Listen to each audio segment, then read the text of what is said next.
I'll double check, make sure it's broadcasting. We are live. Says. Hello, and welcome back to PJ Maybe's YouTube and Red Dwarf Season 6 with my guest, Saduku24. Hello. So, I hope you've all watched it and you're all ready. Yeah. So, Season 6. This was Opening another one. The iconic season for the split between the good and the bad, would you say? Sorry, just run that by me again. Season 6, the iconic season, because this is where the split happens. So this is effectively the last of the partnership. Do you think it's a wait, I thought this nice way to finish the partnership based on the whole? I'd say it's like it's the last kind of bit of a vintage Red Dwarf. Yeah.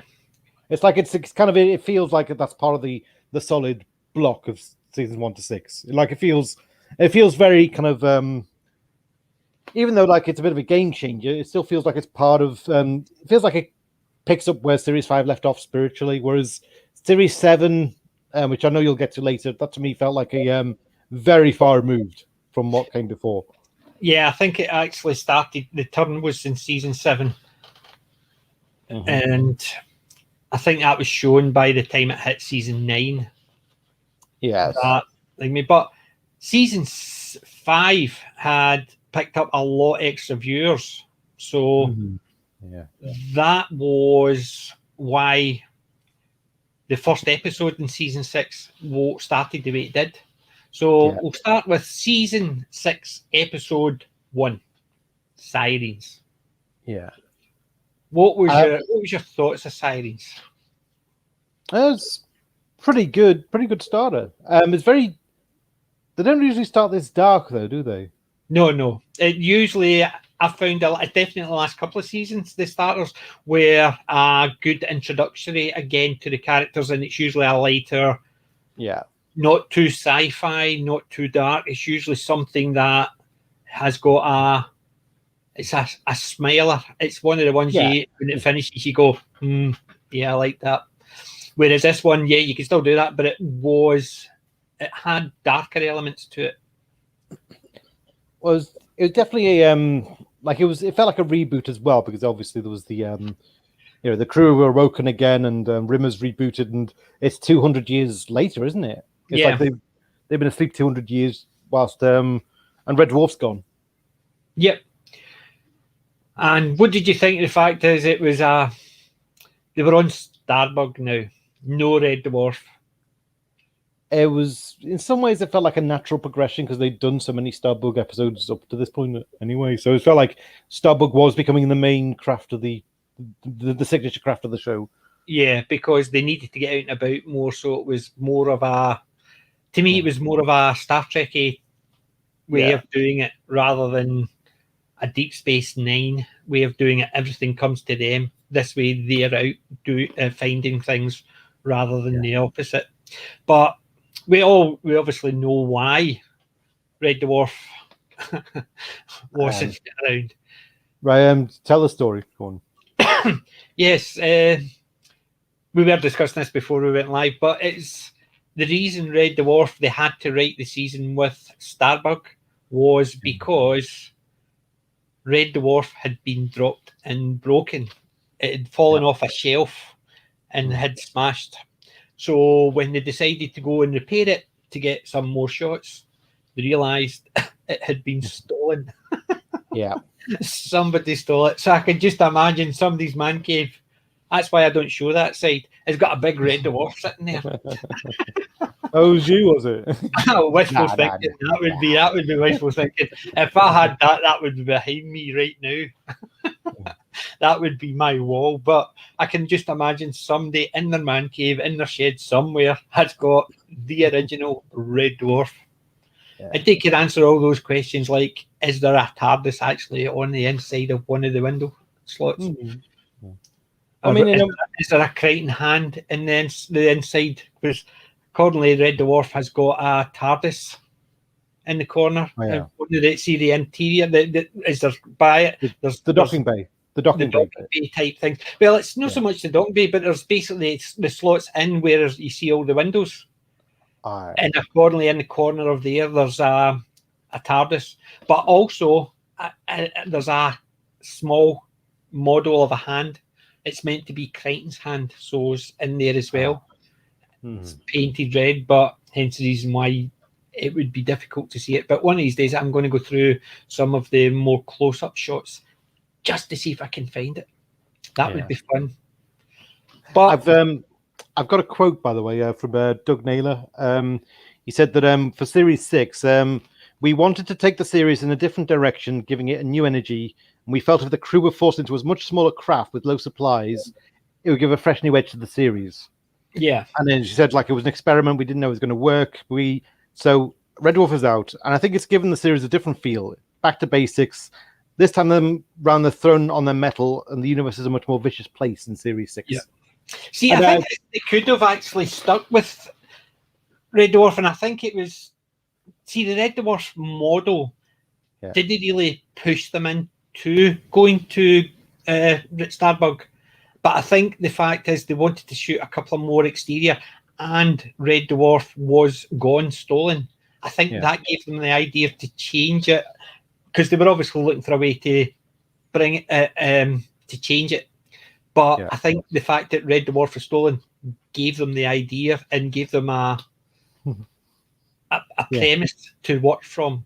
So basically, what happened in real life, they put in the show, but they were looking for a different angle to do it in. And I think that gave them the angle they wanted to, which allowed them to justify having... Because if you think about it, if they hadn't gone with the part that Red Dwarf had been stolen, they would have still had different reasons for being in Starbug. But I think it happening in real life, it gave them that excuse, and it basically gave them the story that Red Dwarf was gone. Full stop. It has gone. So they used that. So I think if they hadn't thought of that, if that hadn't triggered that, I think there would have still been... I would have said at least 5 out of the 6 would have been on Starbug, and maybe there would have still been one on Red Dwarf, but it gave them the impetus to say that, so it made it all of them. Because you look at it, they still had set pieces which they could have been able to do if Red Dwarf, because Legion,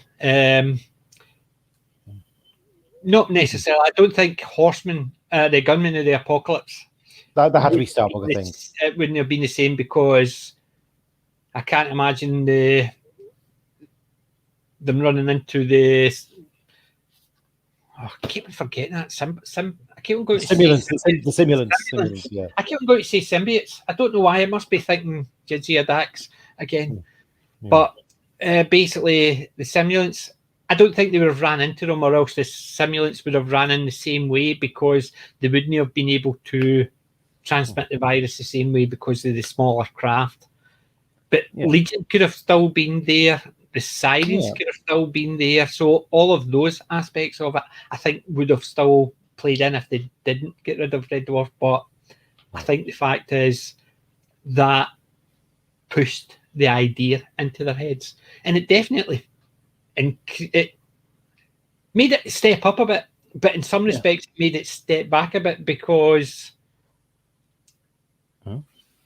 I think it's because it's the same as anything. You look at it, a lot of programs, usually about season 5 or 6, it seems to lose momentum, and that's when you usually try and change up something. Sometimes it works, sometimes it doesn't, and I think season 6 they were worried it wasn't going to work. I think because it's the first arc season, isn't it? The first time the crew have had a quest throughout the season to get back to Red Dwarf, and and it doesn't really matter whether they succeed or fail. I mean, in the end, they do fail.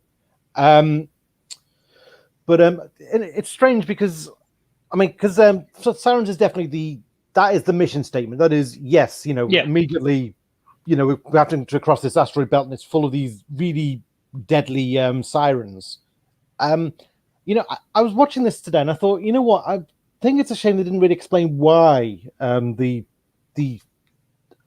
the sounds were so indigenous to that asteroid belt. And I felt they could have put an explanation as to why, because I mean the sounds are supposed to be like they're not aliens; they're typically genetically engineered, aren't they? Yeah, the Gelfs. As far as I'm aware, because they didn't actually mention that I think it was only within the exposition that Crichton told you about them, and that it's the same idea.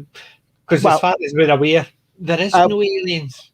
No, it was List who delivered the exposition, because they went through like they go through several black boxes. You see one of them, obviously the one with the guy with the burger, and like he gets attacked and like it's. You know who that was? Who was it? You know who that was? Yeah, Richard Ridings. Oh, was it? He's the voice of the dad from Peppa Pig. Oh, right. But he also he did the voice of the computer in DNA. Oh, I see. Remember the transmogrification and progress, that type of thing. That was him as well. Mm-hmm. But see, when I heard that, I thought I recognised it. See, when I saw him on it and I heard it again, because I remember my not my kids, but my grandkids and stuff like that. Yeah. I know they're big. Like one of my friends' daughter loves Peppa Pig. My wife's grandkids love Peppa Pig. So you hear it all the time, but it's not something I pay attention to. But as soon as I heard and watched that, I'm thinking, that's where I've heard that before. That's the dad in Peppa Pig. And you're sitting there thinking, there you go, big kids program. And he's just getting his brains sucked out. Yeah. And that's and there's a bit with it. The bit where are they discovering like the scout is kind of like looking at the it's just a massacre, and like you see like there's the blood trails, like, and someone's written in blood sirens, and like River's like someone in badly needed a pen. Yeah. See, that to me is one of the classic quotes, because it's the same as see if I see somebody if they type a message and I notice it like in chats, because I do it. Because of this, I fumble when I'm typing. Yeah. And anytime I hit send and I realise I've got letters round the wrong way, the first thing I think is somebody's badly in need of a pen. And it's just one of those quotes you don't even think about. It's just something I think I see it. It's only when you actually see a programme and you realise where you got the quote from, you're sitting there thinking, a bit different from my typing. But it was the fact is, even used his kidney as a full stop. I don't think that was intentional. Yeah. It's Wendology's got a point there about Cat's quote, who'd steal Red Dwarf kind of thing. Now, the thing is, like, we went, because there's about 3-year break between series 6 and 7. Yeah. And it was only at the end we actually found out why Red Dwarf went missing. And so, like, for 4 years, we had no idea what happened. Like, I mean, Crichton said the craft was stolen, and it says because initially they said Lister had lost it. Yeah, well, really parked it, and then that's when Crichton says it is either stolen or like that. But yes, you didn't know if it just lost it or it had been stolen or whatever. As you said, you just didn't know. They'd left it open in such a way. Yeah. So I mean, did you have any theories at the time about who nicked it or why? See, I just thought when I says it's probably been lost, because I could just imagine Holly just wandering off. That's the way I was looking at it. I wonder if Holly's just wandered off. Because we knew that after 3 million years, they kept slagging him because same IQ as 6,000 PE teachers. Yeah. And some of the things, I just thought, I wonder if it's just a case of they're going to come up with Holly's just forgot and just wandered off because he had 3 million years on his own. Yeah. It's just a wee aberration that he's forgot that he's resurrected them and he's just wandered off. Forgot that he had people on board that he had to wait for. Yeah, that's the way I looked at it initially. I thought maybe just it's gone. It's not been stolen. I think it's just gone. Continued on its way with it. Thought, because it was Holly. So I was thinking probably simulants. I was thinking maybe simulants.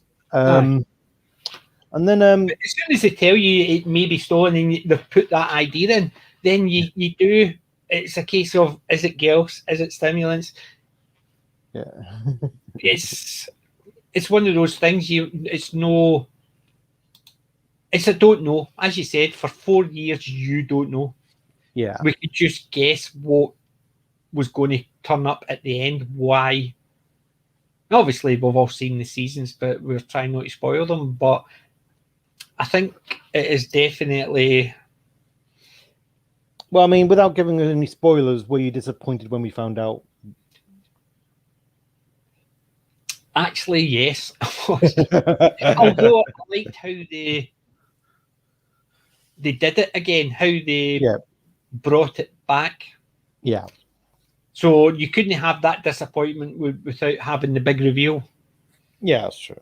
Mm-hmm. So you needed both. So if they'd gone with another route, then that big reveal wouldn't have happened. So you get the pros and cons. Yeah. So I mean, back to the sirens part of it. Like sirens. Yeah, because I feel like, because I do feel like they probably could have explained why. There could have been some line about how there'd been some maybe this war between these two colonies, the human colonies, and one side was trying to use the asteroid belt to kind of cut through and attack the fleet, and maybe they deliberately seeded the asteroids with sirens to as a perfect kind of defense, as a perfect way to destroy the enemy, and that would have been, I thought, would have been a brilliant idea. I mean, it's the kind of idea you get in some of those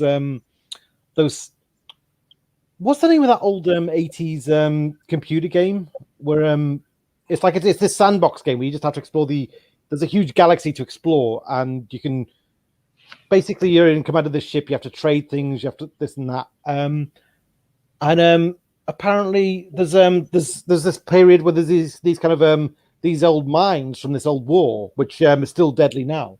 I recognise it, but see, I've not played computer games for years and years. Mm-hmm.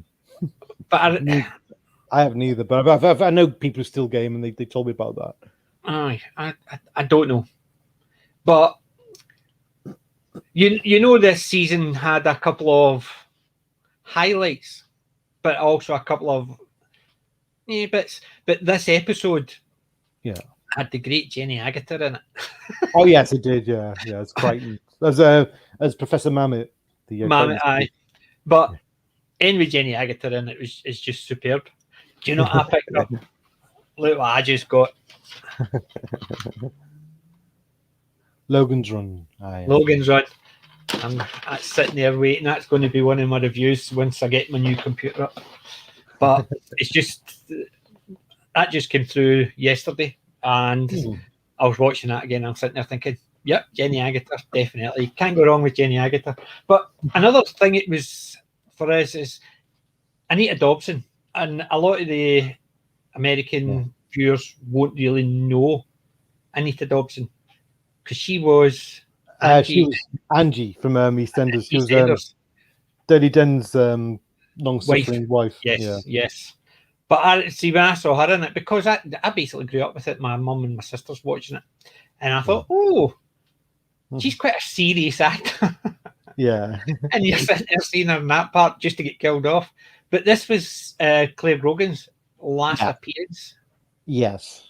And just to fill everyone as CP Grogan, because there was already somebody registered as Claire Grogan.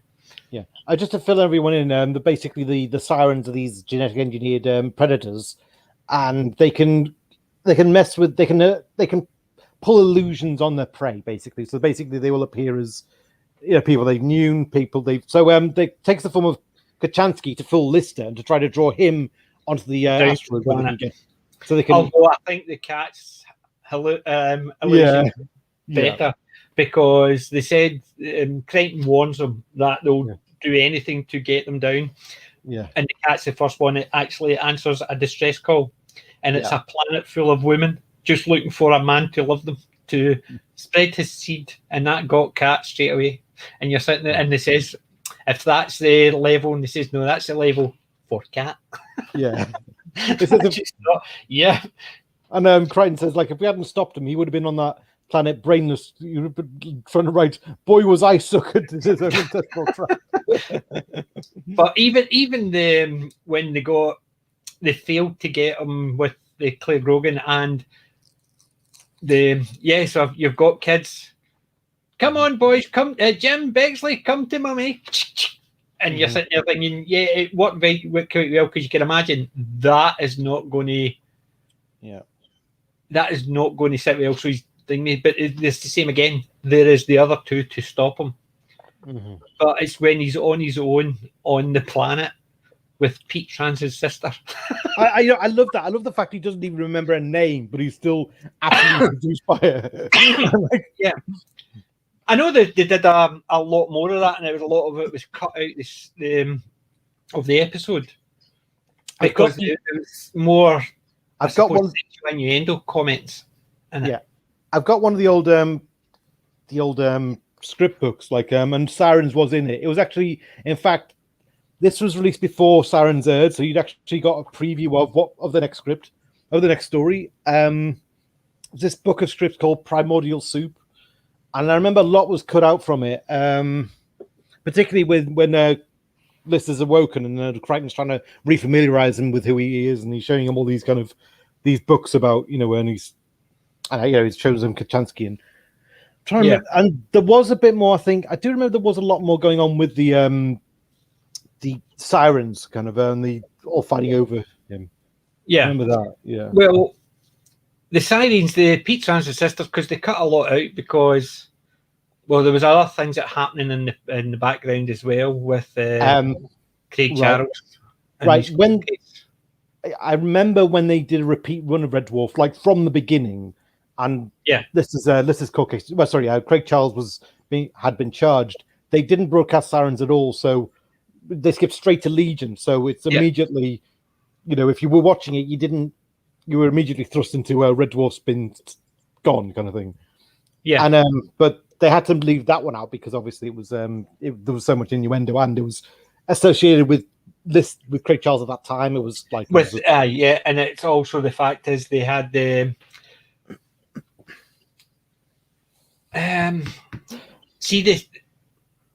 they also cut out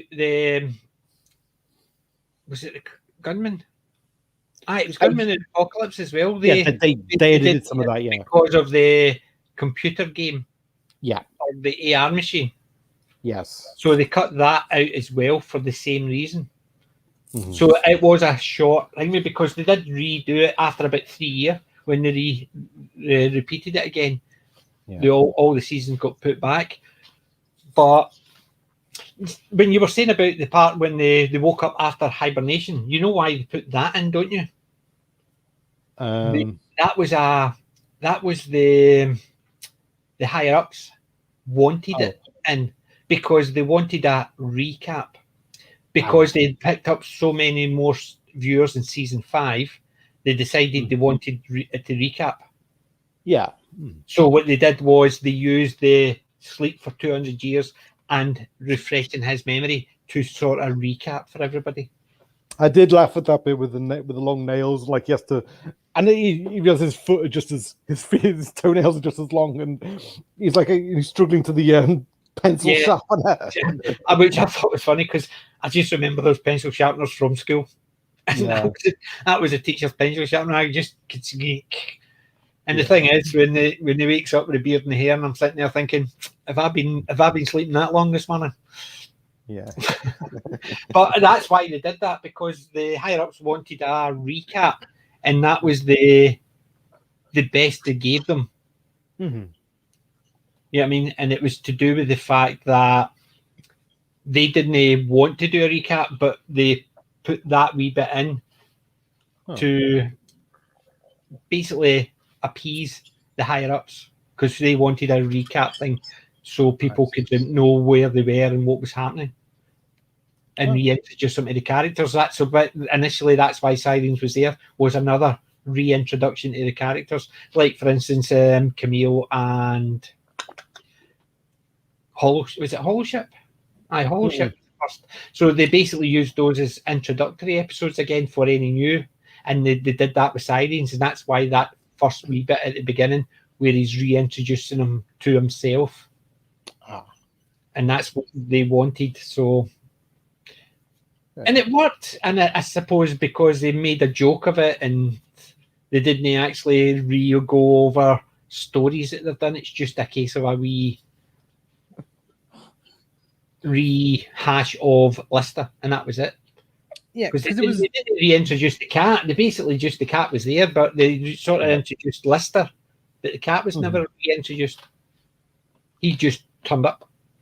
Yeah. I'm trying to remember, was there a bit in the script where he was supposed to have been, like he was supposed to have come, maybe in one of the books, he was supposed to have gone through the same thing, where he's kind of, he's awoken, he's trying to remember who he is as well.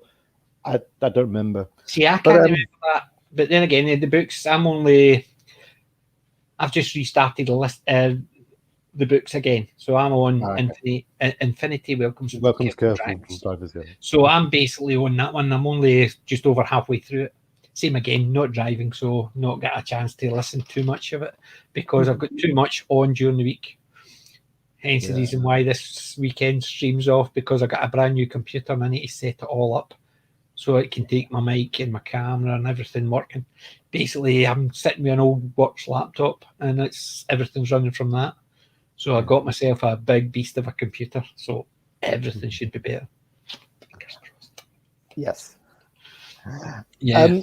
But it was a darker start, but like it had a nice kind of light bit because like there was there was the hunt for the siren and Crichton ends up in the waste disposal because obviously he Professor Mamet, like the siren assumes the form of Professor Mamet, and she orders him to basically trash himself, and he can't disobey, and then he comes out and he's just that cube, and he just jumps on him. I love the final bit where the flying, and like Crichton just kind of comes in as this square box, and he's carrying with a chain top. Exactly. Yeah. And Cat's like, we don't want you to stretch yourself out yet. I'm going to play you this dice game. You're going to be the dice. Aye. Yeah, there was some. I think Crichton had some good, but like for instance, I'll stake my reputation on it. You don't have a reputation. I'm hoping to gain one after this. Then once it happens, smug mode on.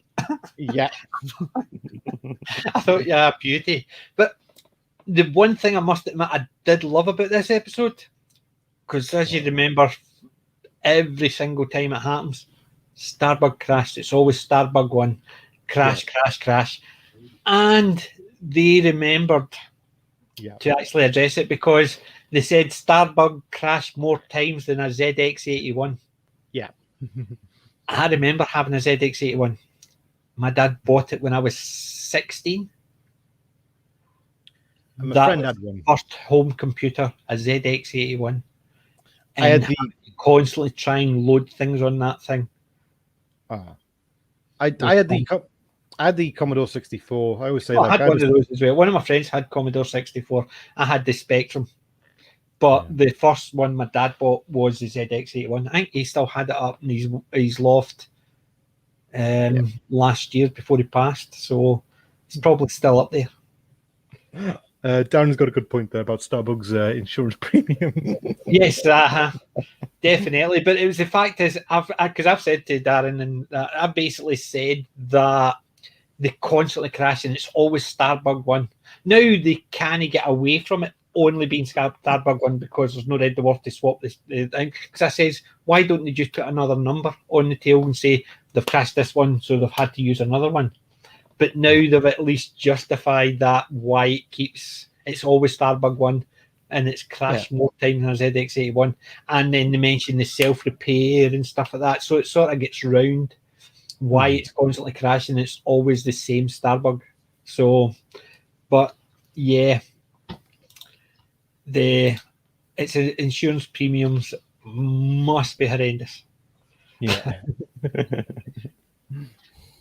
And he also states that the sound effects for sirens reminded him of the Ants from Them. Ants from Them is one of my favourites. I did a review on that because I love that. But yes, it did. They sort of had it's a bug look to them. Not but it's something that I would say it's nightmarish, especially when you see Craig Charles kiss him. Oh yeah, that was brilliant. I really laughed at that. That was superb. He's kissing Pete Trance's system as it spins round. He suddenly this bug cam was not myself. I thought superb. Yes. But basically, you're just sitting there thinking, yes, this is farcical, but they just throw themselves into it. Oh, the cat throws himself into stuff. Later on, you've got Craig Charles. Chris Barry, not throwing himself into things, but sort of getting thrown into things, as it were. Yeah. But every one of them had parts where you're sitting there thinking they're obviously throwing themselves right into it because Craig Charles with a siren. You've got Rimmer with the Legion. You've got Cat, usually with the Dwayne Dibley. Yeah. And then you've got Crichton with the box, the cube. Yeah. They just actually seem to throw themselves into it and enjoy doing what they're doing.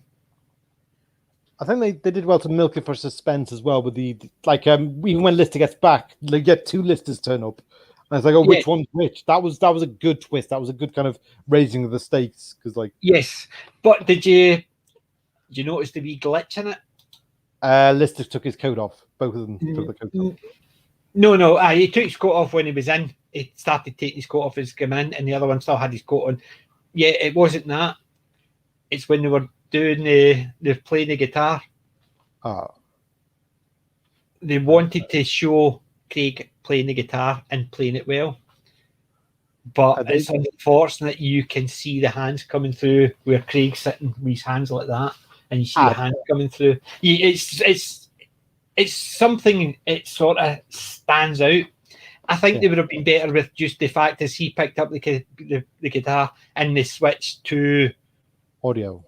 See the view they had where you could see Craig Charles sort of that, and you could just see the body from the neck down playing the guitar. I think they would have been better doing that rather than actually having the obvious hands through it, because it just looked a wee bit silly. Because I think it's very noticeable. But that's another thing as well. See the ships, all the derelicts. Yeah. Did you notice these? Where are they? I've moved it away over there. Oh, they. That's from Space 1999. There was at least, I'm sure I saw two. There's one you see it's sort of sitting like that in the background, so you can see the whole profile there. And then there's another one you can just see the back end of it like that. Yeah. So there's a couple of Space 1999 Eagles in amongst all that. So there is, and I'm sure there's one. I'm trying to remember. There was one that looked like an eagle. To an extent, it had the same type of body, but it had a white, more sharper thing, mate. And I'm sure that's from Star Wars. I don't know if it's that. No, I think it's a British made one. So I think it was like. Where did they film Aliens? Was it the Alien Craft?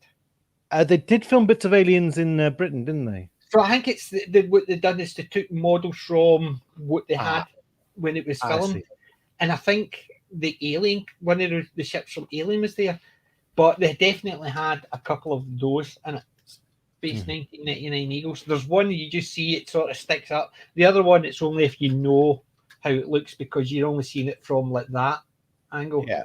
And because I've obviously got one, I recognise the 4 missiles and the leg stanchion. But the other one, you see it sticking up like that, and it's hard to miss. Yeah. But then again, I've got one sitting there, and it's one of my favourite ships, so I couldn't miss. But it was nice to see, I must admit, a space and an eagle from Space 1999. Yeah. So I'm sure I'm not the only one that actually noticed that one. Yeah. So, I mean, Sirens, good. I think Sirens was a good start again. I think it's probably the better one of the season as a starter episode. Because I think what they have done in the last 3 seasons, they've had a good starter episode. And I can't imagine any of the other ones being a good start as well as those ones did. No, well, I mean, Sirens had to be it because that was the one that set the premise, and that was the one where it's like they made the plot integral to we're crossing this asteroid belt for no other reason than to get Red Dwarf back. So like that was, and I think like they couldn't quite do that with the others. Like you could set that up with Legion, but wouldn't feel like the plot had much to do with the losing a Red Dwarf, or the others even. Yeah.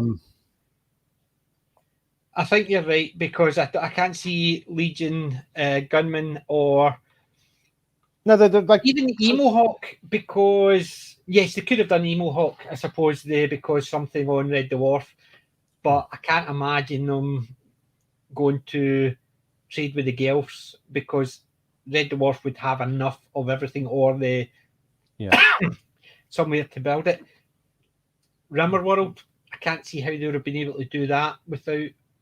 And definitely out of time. I can't see them, any of those, actually being integral to losing the ship. So as you said, I think the way they did it with Sirens was definitely the way to do it. It was the most chase episode of it, wasn't it? Yes, because it gave them a reason that they couldn't back out of the place. Because otherwise they could have just turned around and goes, well, we'll go around because there's no, or we'll go back to Red Dwarf. So they basically couldn't. So it gave them that impetus to go forward. Yeah. Because I can't see the Sirens actually affecting. Because if they were on Red Dwarf, they could have just gone into stasis and let Holly do it because they wouldn't have been able to fool him. Or make him come down anyway because he's stuck. He is the ship. They couldn't bring the ship down because of the size of it. Because it couldn't land on a planet because it is a planet. In effect, it's a meteor with metal around it. Well, the ratings for Sirens are coming in 8 out of 10. Seems from Darren and Alison. Hello, Alison. She's often on the Doctor Who chats. Yes, I know. I've chatted with her on. It was actually not the Doctor Who one. It was to do with what was the Alison? What was the chat we were? And it was something about a new program they were redoing. Oh, Hitchhikers. It was the Hitchhikers one we were chatting. Oh, I see. There was a Hitchhikers one. They were I chatted to her and yes, and she remembers me trying to get people to eat haggis the last time. Because you might have got me persuade me until someone told me what it was. So what?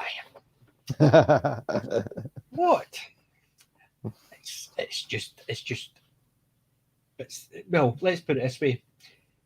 It's probably equivalent of what the class is a kebab meat nowadays. Oh, okay. Although it's probably healthier than kebab meat because the old adage for kebab meat is it's eyelids, ears, and assholes. That's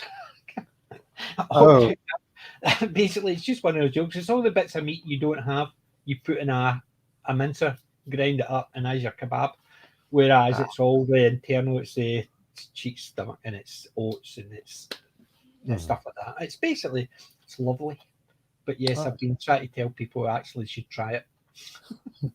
I can understand why people go no,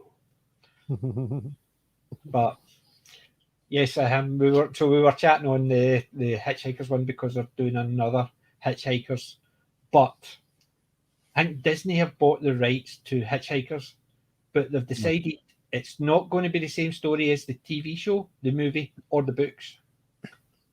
So they're going to have the characters, but have nothing which is in the book. So they bought the books, to not use them. Makes no sense to me. And they don't want it to be like the TV show or the movie, which the movie is copying the book. The TV show copied the book.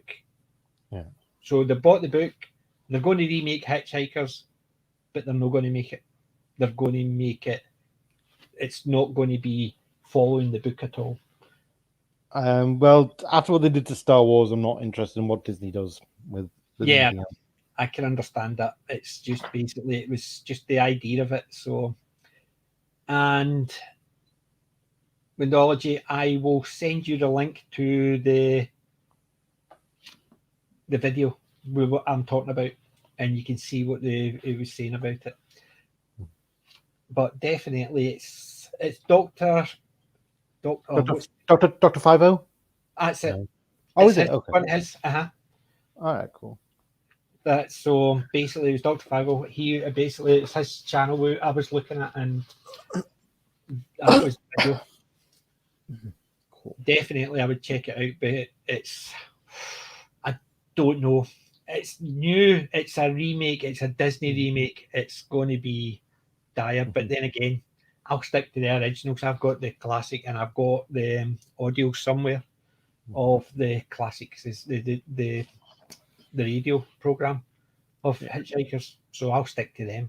But then again, I always stick to classic stuff. Very rarely new stuff comes through for me.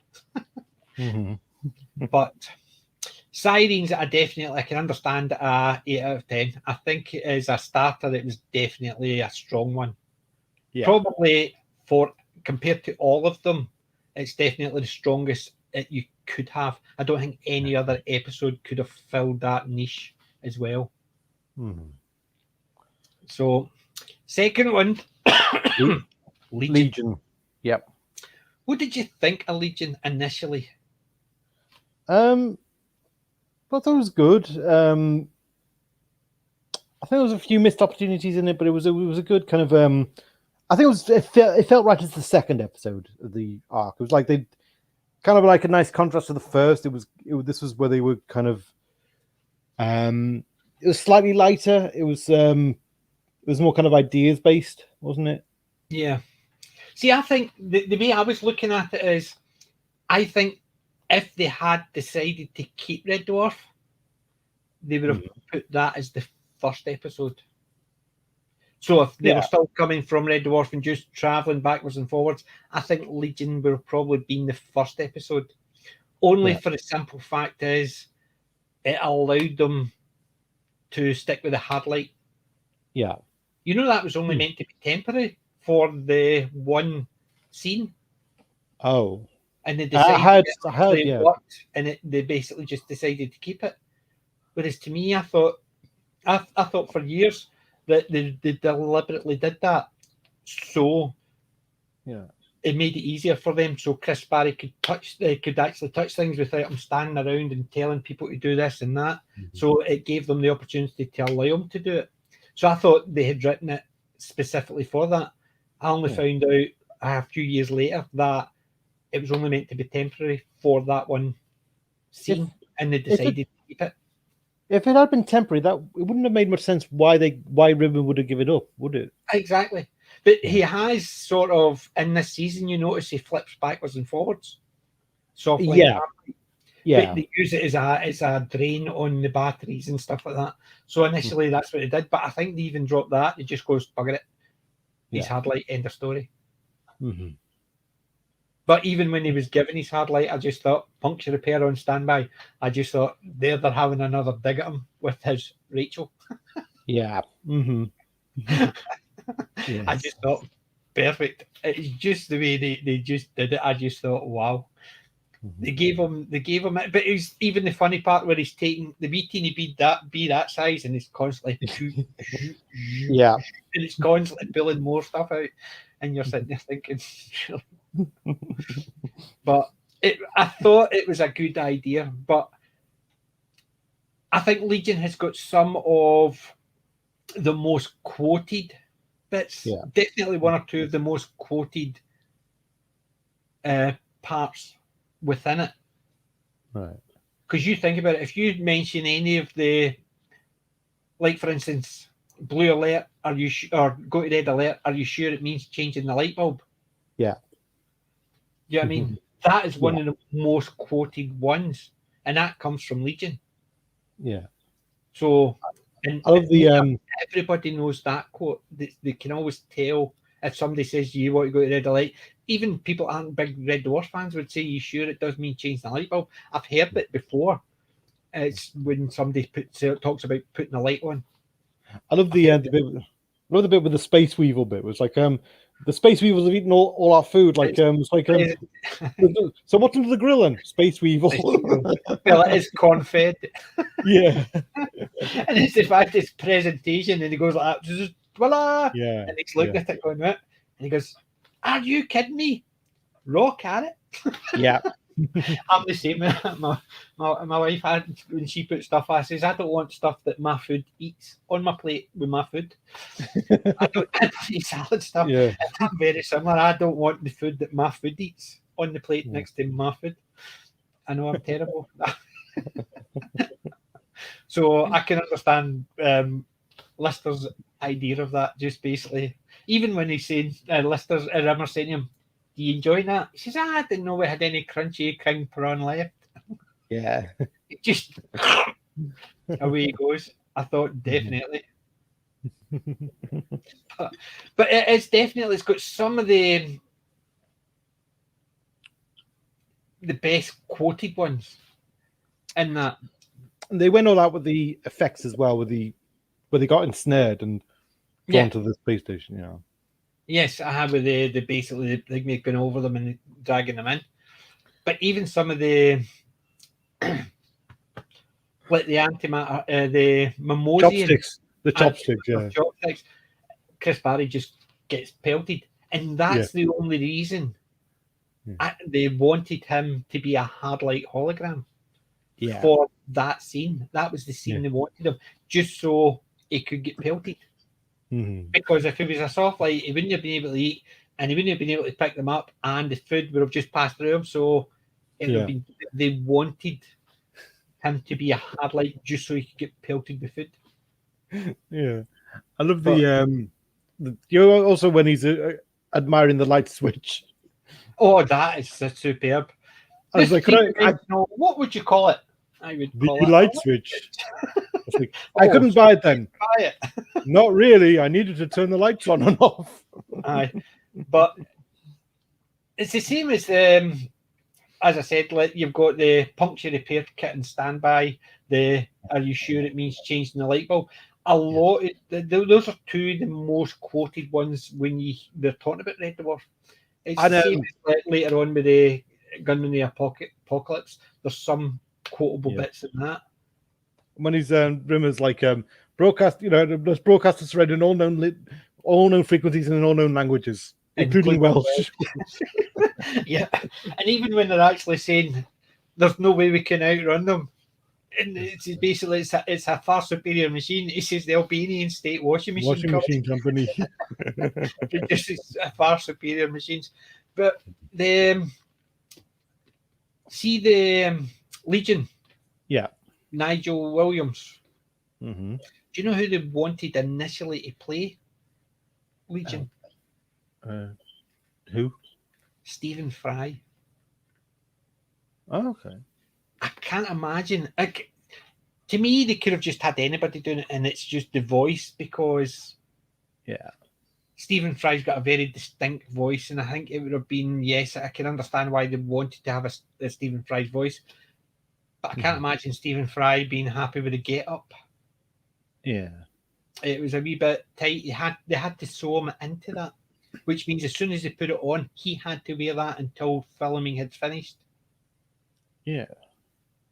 That must have been uncomfortable. Very uncomfortable. Mm-hmm. That green bodysuit. You could see what religion he was. It was very tight. Oh yeah, he's yeah. I just can't imagine Stephen Fry. He's just so much of it, so gentlemanly. I can't imagine him wearing an outfit like that. Yeah, that's true. Yeah. It just when you think of that character, you can picture there's certain people who would say, but Stephen Fry is just too much of a gentleman to. I just can't picture him in that outfit, so I'm glad he didn't do it. Yeah. Yeah, you look at the stuff he used to do. Fry and Laurie used to do some silly stuff. Now they would have silly get-ups and stuff like that, but I just can't imagine him now doing that type of thing, or then even doing that type of thing. But it just goes to show how I think it was just a case of he wasn't available to do it. So I don't think he said no. They wanted to do it, but he wasn't available for something. But you look at the people they were getting on it at that time. Jenny Agutter. They were looking at Stephen Fry. If they had asked Stephen Fry and he hadn't said no. Dennis Lill. Yeah, I mean, there's just been so many. Well, you look at the guy that played Gunman the Apocalypse, the simulant, and he played Death. That was Dennis Lill. Aye. So I mean, he's a well-known face. Even things like Anita Dobson and Claire Brogan. Yeah, they were well-known faces at the time because Claire Brogan obviously had Gregory's Girl, Altered Images, and she'd obviously done other bits and pieces. And then you had Anita Dobson just coming off of EastEnders. Yeah. The great Jenny Agutter. Still walk about. Yeah. The thing with see, if I have a criticism of Legion, I would have liked them to do because the premise was they were in this that Legion kind of created the perfect rooms for them, the perfect environment for them, and on Starboard they got a diminishing supply situation. Yeah. So it's like, really, what's the incentive for them to want to escape? If you think about it. Yeah. See, I didn't understand that because what they're trying to do. Yeah, I can understand why Lister would want to get away because he's more interested in trying to find how to get Kachansky. Yeah. But the cat, they never mentioned it, but I can imagine he's walked into his room and had different time zones for his outfits. Yeah. Sort of better than life type of place for the cat. Yeah. And then you had Rimmer even satisfied with his room, even Crichton. And even the fact is, it's about company. Well, if he's the last man on Earth and there's only the four of them on the ship all the time and they've been doing it for years, does it matter if it's only the 4 or 5 of them there now? And he can go to the holo suite. Effectively, they said a holo suite. They didn't call it a holo suite. They called it something. It was a cyber park. It was like a new park. But in effect, they're saying you can go to a holo suite and basically you could be with anybody and do anything you wanted to. Yeah. So yes, there wasn't really an incentive to leave. No. And the Legion only became violent is when they decided we are leaving. Well, he became violent when Lister tried to ambush him with the vampire, the killer bikini vampire thing. It's like... But in effect, when he decided to leave that he became violent, and as I said, it's because he's got all their violent tendencies. There's a lovely entry in the index part of the Red Dwarf guide where it says like the killer bikini vampire girls. Like, this is where Lister got this brilliant escape plan in mind. Unfortunately, Legion had seen the film too. Because he's got all his memories. Yeah, exactly. Yeah. But it was the fact is, it was only when they decided to leave. But why would they decide to leave straight away that next day? Because they catch up with Red Dwarf? It would have been nice if they'd done the backwards thing where like one half wanted to stay, one half wanted to leave, and they had to kind of, and basically it came to an impasse. So one would make the case for staying or going, kind of thing. Aye. Whereas obviously with backwards it turns around that it couldn't because of the other two's what they did. Yeah. Whereas it just seemed a wee bit, as you said, it just seemed a bit. They're constantly, they're chasing Red Dwarf. They've used that as the reason for them wanting to get on their way quickly. Yeah. But they could have turned around and says, we'd be happy to stay. Is there any way we can get Red Dwarf so we can get it back so we can get Holly, if that's all they wanted? Because they didn't need the ship if they had the station. as long as they could say to him, "Listen, we're happy to stay here, but could we do occasional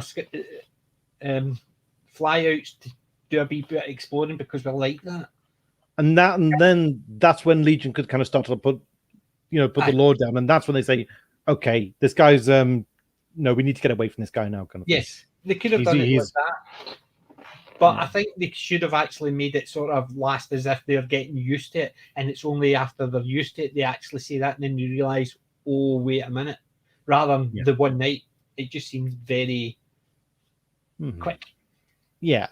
But saying that, it wasn't a bad episode, but it just, as you said, it was like the glitch that you notice, the wee things like if they're constantly running out of food, they're constantly running out of energy, whatever. Yet, there you go.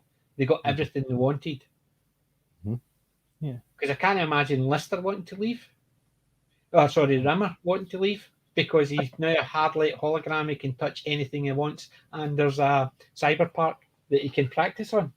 Well, I think Lister maybe like he'd be of the principle of, look, well, this isn't, even if it's paradise, it's still kind of prisoners here, kind of thing. Yeah. He'd go for the freedom angle. Yeah, and also the fact is he's looking for Kachansky. Yeah. So there's a couple of reasons why he would want to move on. But Rimmer, I can't see why he would want to move on. Because he's got everything he wanted there. He could be the general in his own battle game in this cyber. Yeah. Yeah, I mean, park. Crichton, I can see wanting to move on because Lister did. And the cat would do what he wanted no matter what.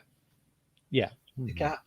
But yeah, there could have been some reasons for it to go or not.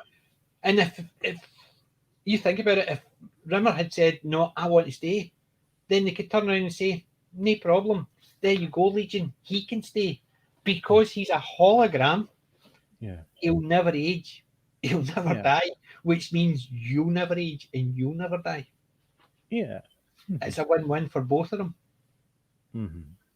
But then again, who would want to be Rimmer? Even Ace didn't want to be Rimmer. Yeah. We've got some comments. It's getting a 9 out of 10 from most in the chat. Yeah. I can understand why it's got a high one, but out of the two so far, Sirens or Legion, I think I did prefer Legion. But for fun, a dark comedy, I think Sirens is funnier. Yeah. And it's only because of the big belly laugh and the ooh with Lister kissing the siren. It was just so funny and so gross at the same time. Whereas this one, I think the story was better. Yeah. And but it was a wee bit rushed. Yeah. But to me, it brings us on to, personally, the best of this. Yeah, I think Gunmen of the Apocalypse. Yeah. You realise that wasn't really its initial title. They wanted to call it the Four Horsemen. They either want to call it the Four Horsemen Apocalypse or the Four Gunmen. I think they wanted to call it the Four Horsemen of the Apocalypse. All right. They just thought, well, it's just too much and it was too on the nose of a Western. Hence the reason why they changed it just to Gunmen of the Apocalypse. But they also had another name as well. I can't even remember what that was. They do tend to go for too long titles, do they? They kind of they try to go for succinct, don't they? Kind of thing. Yeah. The End or White Hole, that kind of thing. Yeah. But the Gunmen of the Apocalypse, I think this is the only one from Red Dwarf, as far as I understand, that won an award. I think it did. I think it won an International Emmy Award for Best Comedy. Let's see. Is there anything on it?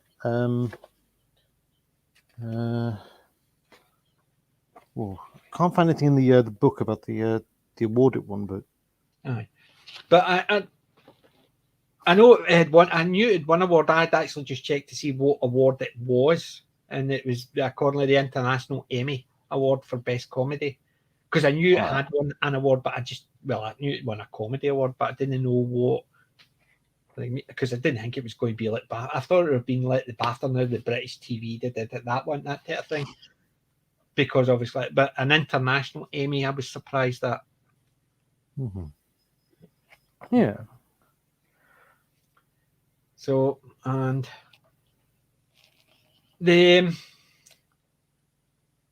I think this one, the fact that they did a Western, was I think there was a couple of reasons why they did it as a Western. It was a bit of a.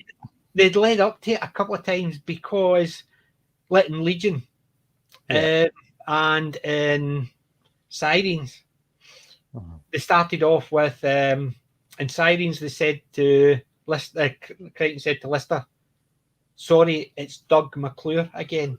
Yeah. In Legion, he says, "There's you've got all your movies, no Doug McClure." Yeah. And Doug McClure was in a lot of westerns. So I think the three of them, it's almost those two were leading up to this one because the Doug McClure was in a lot of westerns. So he was. Oh, hello, Blue Bonnet. Blue Bonnet's just joined.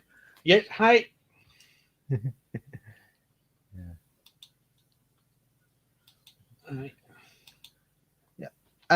Like in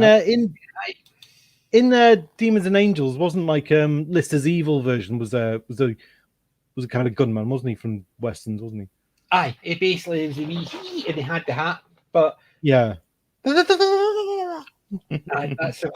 But it was the fact is they were leading up to it because I think they were leading up to it because they'd mentioned the Doug McClure in Sirens, apologising because they've only got Doug McClure. And in Legion, they're saying there is no Doug McClure. There had to be leading up to something. And I think it was to leading up to the Western. Yeah. I think when they also, do you know why they wanted to do a Western? Was it a spoof on Spectre of the Gun from Star Trek, the original series? No, it was. Okay. It could have been to an extent, but no, it was because one of them had found out there was a Western town in Kent. And they wanted to use it. There's an entry. That's not a backdrop for a film studio or whatever. That is Laredo Western town in Kent. It is a town built by Western fans. Basically, so it's basically basically somebody had started building it, and it's got its own grocery store and stuff like that. Cool. And that's when they'd found out they wanted to use it. Is it still going? Half the cast were happy, half the cast were unhappy. All right. Because I think Craig Charles and Danny John-Jules could ride. Yeah. The other two couldn't. And Chris Barry was terrified of horses. Because I know Craig Charles slapped the horse that he was on, and the horse reared up. And accordingly, Chris Barry was not a happy man with Craig Charles because he's terrified of horses and he caused the horse to rear up. But it's basically that's what it was. They wanted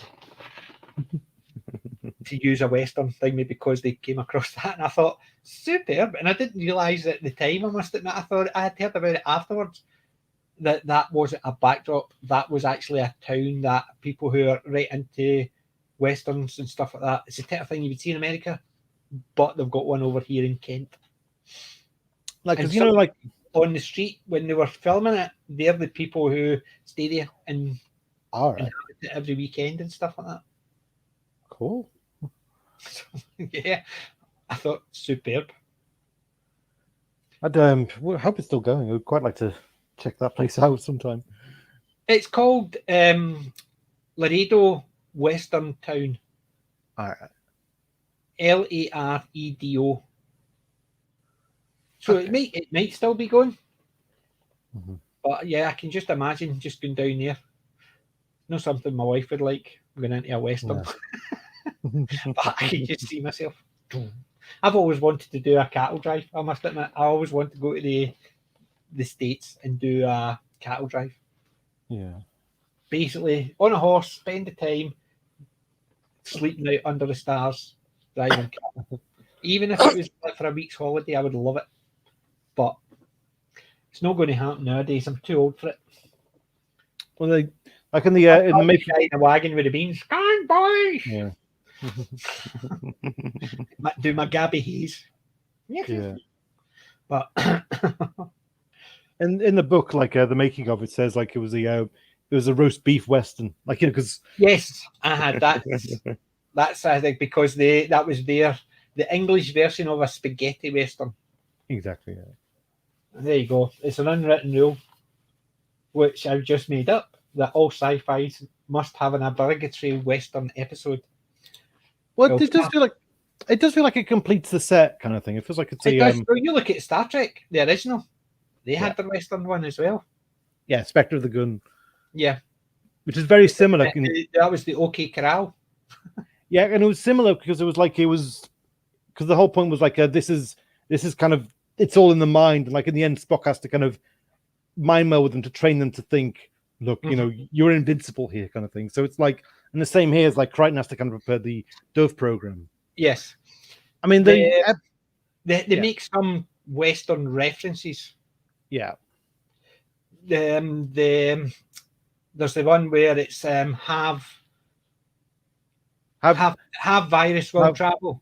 That's basically travel. There was a reference to have gun will travel. Well, so, didn't Inquisitor say that like last season? He said like have reality will travel at the beginning. That was when the guy had actually erased the guy, and the other guy was standing there, and they said it just as he was leaving. Yeah. I said something along those lines, but this was a reference to it. And you know how Gunman in the Apocalypse was the one that nearly got sued or threatened to be sued. Oh. That was the one Patrick Stewart was watching it.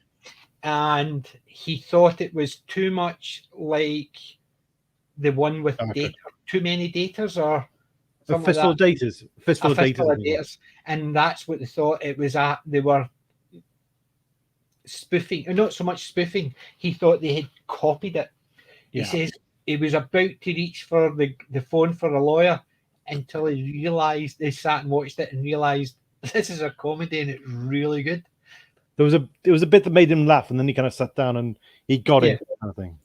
And this was the one that he was going to actually, when he first saw it, he thought it was basically copying The Next Generation. There was a bit where he said also, I wish we could have introduced some of that dry humor into Star Trek. And my mum was watching that and she says, you know what, he's right. Star Trek Next Generation is so humorless. They needed more kind of comedy. Yeah, all these people working closely with each other. You know what it's like? You work with a load of people. There's always wee jokes, in the middle of sometimes the most inappropriate times. You will still hear somebody saying something jokey because everybody knows each other. They know when a joke will work or not. Even if you could be in a really tight deadline to get something done, somebody will say something that everybody will be noting about, even though they're so focused. And that's what happens when a lot of people work together. So yes, in The Next Generation, I think sometimes it's a wee bit too sterile. Yeah.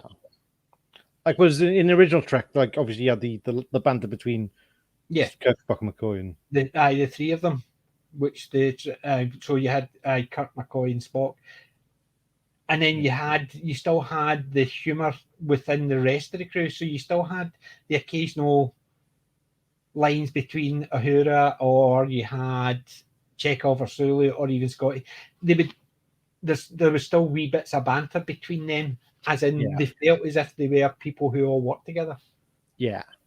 Whereas in The Next Generation, it was just people who were put in the same situation, didn't want to be there because they just talk, and that is it.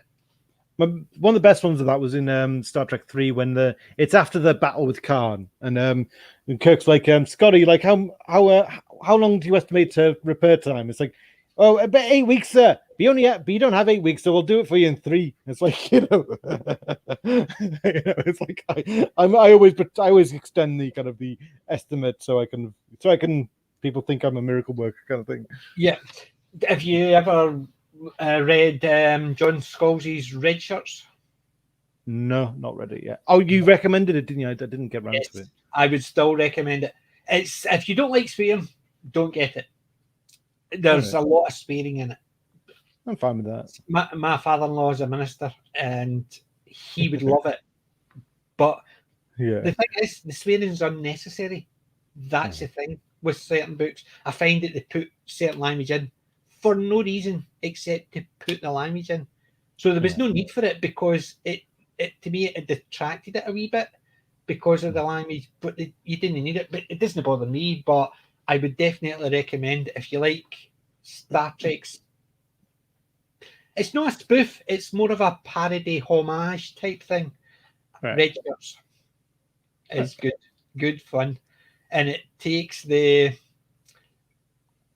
Red Shirts in a different way, and the crew in a different way. Definitely recommend that one. Right.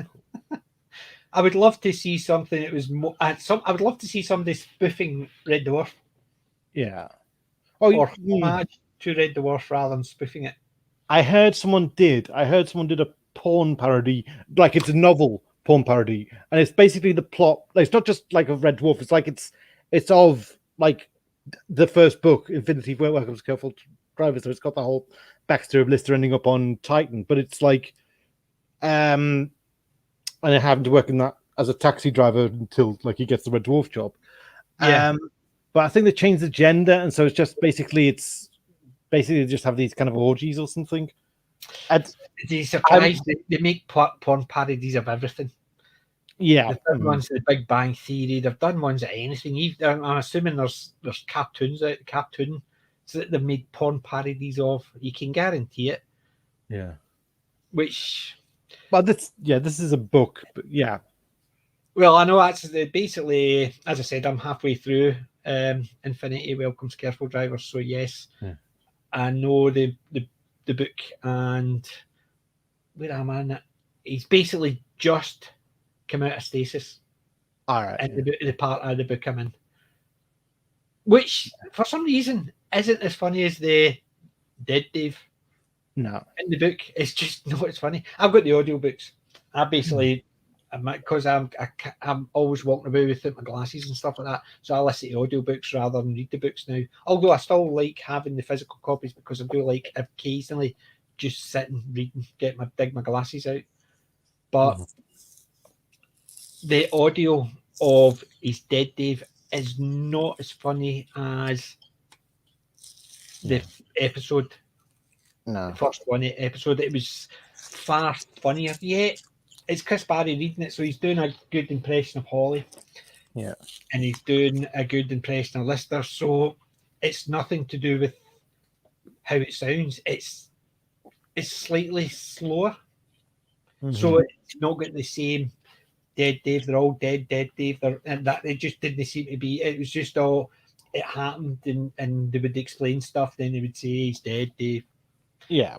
And it was a lot slower when the book was read, and it's no as it's obviously not as visually pleasing, but it's listening to the two of them side by side. Even if you're just listening to the TV aspect of that one, it is funnier than the book. Yeah, it's really weird. But we've gone on a tangent. We should probably go back to Gunmen. Aye, definitely. So it starts with the gangster simulation. The what's it? The with Jennifer Calvert as Loretta. I recognised her from Spats because I watched that as a kid.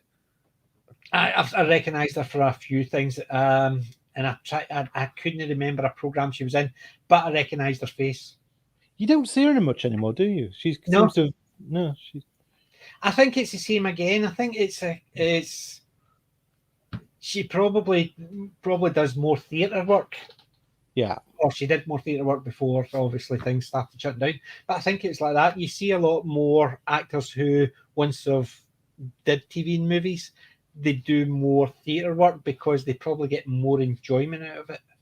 Yeah. Because obviously you could think about it, they could sit around all day just to say one line. And then they have to sit there and wait and wait and wait. So a lot of them would think, nah, not getting the enjoyment is, yes, it might feed them, but it doesn't. I mean, so they were going back to doing what they love doing. I think she's probably done that, but it's one of the things that I did recognise her, but I haven't seen her in a long time. Yeah, it's like Alison's pointed out the fact that she's just completely double dealing, and that as she's programmed to. Like it's like Alyssa gives her that chance. Says, "Look, you drive me wild. You're the sexiest computer spider I've ever seen." Like says, "I'm going to let you go. I'm not going to do the cliched turn you in and go with the goody two shoes." Like you know, I want so you've murdered three men, five, yeah. And then like they've got that tender moment where they're kind of kissing, and then crying comes along as Sammy the Squib, and says, "It's Sammy the Squib. Don't kill me, Sammy. Kill him. I love you." He's like, "You're trash, aren't you?" It was the fact that he's going, "I have to collect the character," and then he goes on, "What's happening here?" And the car's going, yeah. And he comes out, and even Rimmer says to him, "That groin attachment's got a lifetime guarantee. 3 weeks and it's nearly burnt out." Yeah. you only, and that's why they cut that episode out, is because of this sexual innuendos and the jailbait comment and stuff like that. Yeah. Which, truthfully, they didn't need to jailbait one, because it would have just been as funny if he was only watching tennis because he fancied one of the players or one of the the umpires or whatever. But well, once Rimmer said the line, like you only into because you went after the jailbait there. Like they couldn't imply it without, because like the line was there. It was me. Yeah, exactly. So, but that's what I'm saying. They could have that one wee line. It could have changed it, and it could have still been no different. Because even when they were, because I thought he was going to give them when he says 0G kickboxing. You only watch the women's teams. I was expecting something like that. Yeah. Yeah, I mean, but it was the fact when you're saying that let the simulants come in and basically they're trying to pretend they're not human. Oh, the heads. Yeah. And they're humans. The Midlothian Empire hate all humans. They're the vermin of the universe. It was just the fact is, whoever thought of that scene, they definitely needed a clap. It was definitely a scene and a half. It was something you're sitting there going, yes. Rimmer's quoting the Geneva Convention article, and Quine's like, sorry, you're worried about like the Chinese bringing 3 cars. Basically, it's the same again. It started last season, that the on-running joke, since he had since quarantine. That was when he got the book. That's when he got the book, and it started the running joke of constantly misquoting the rules. Yeah, and he's constantly correcting them. Like even when and Sirens. Was it Sirens when he wanted to go down? What was it? I'm trying to think. Was it Sirens? I think they were in all of them. Go down, and they quoted him. They says sniffing the seats in the ladies' gym. And I'm trying to think if that was the one he was trying to get his power taken away from him, or was that Rimmer? It wouldn't have been Rimmer World or Out of Time. I think it was Rimmer World. I think because because he wanted to go somewhere to get something. Oh, it was Rimmer World, because they were going into the simulants ship after this one. You know that Rimmer World was actually meant to be the second of a 2-parter. Oh, got the impression it may be, because they did the cats were in the same suit, and it's they're both involved the simulant ship. Yes, and it's basically both of those parts where the simulant ship were filmed at the same time for the gunman and that. So they were going to have them as a 2-parter, but for some reason they decided to split it. Yeah, because there's a line in Rimmerworld where they actually reference the crash the previous episode when a Starbug crashed on the Ocean Moon, which presumably means the Gelf Moon. So it's like, yeah, I don't know if that was added in later. I don't know, but basically they were going to have that the Rimmerworld straight afterwards. So they were, as in that's why he had the same outfit on, and it's the same simulant ship and same girl on it. So in effect, they filmed those two back to back. Hence the reason why they had to make the comment about I was wearing a completely different outfit, because normally the cat would have had a different outfit on, but because they filmed all that together, they had to basically explain. I think there's another reason why they moved it up, but I'll get to that when we do Rimmerworld. Yeah. I'll tie a knot in my hanky to so I remember. Yeah. So there's the simulants who were I mean, I actually like the idea that the simulants were like, okay, well, you're too easy. We're going to actually knock you out, upgrade your weapon system, then we're going to kill you, and give you a chance to give a fighting chance, kind of thing. Which, to me, didn't make sense again. Because remember, he says they're workers and they would torture you and all that. So why didn't he actually just, while they were upgrading it, just have fun and torture them? Then let them go. It would have given them more a reason to run and hide and try and fight. Whereas they keep them knocked out for 3 weeks. Yeah. Basically, what they say and then what they did are seen too disjointed. Because to me, if you enjoyed torturing humans, and why wouldn't you torture them then? Set them free and say, here you go, and then have the sport with them. It's basically, and then when they mentioned it later on, they were talking about why they keep so much food. But in this one, it was a case of he explains that they're still fighting the war and you can't give in because they would torture you and they don't like you because of this. And you're sitting there thinking, really? It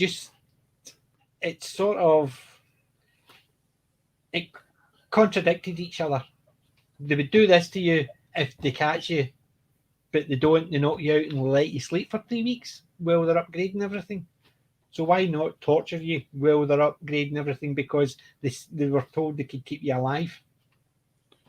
Well, I mean, I just took it that they were quite macho-minded and they thought, look, this is no fun unless we have a fight. And unless they can put up a fight, it's no fun kind of thing. I think that's kind of how I got them out.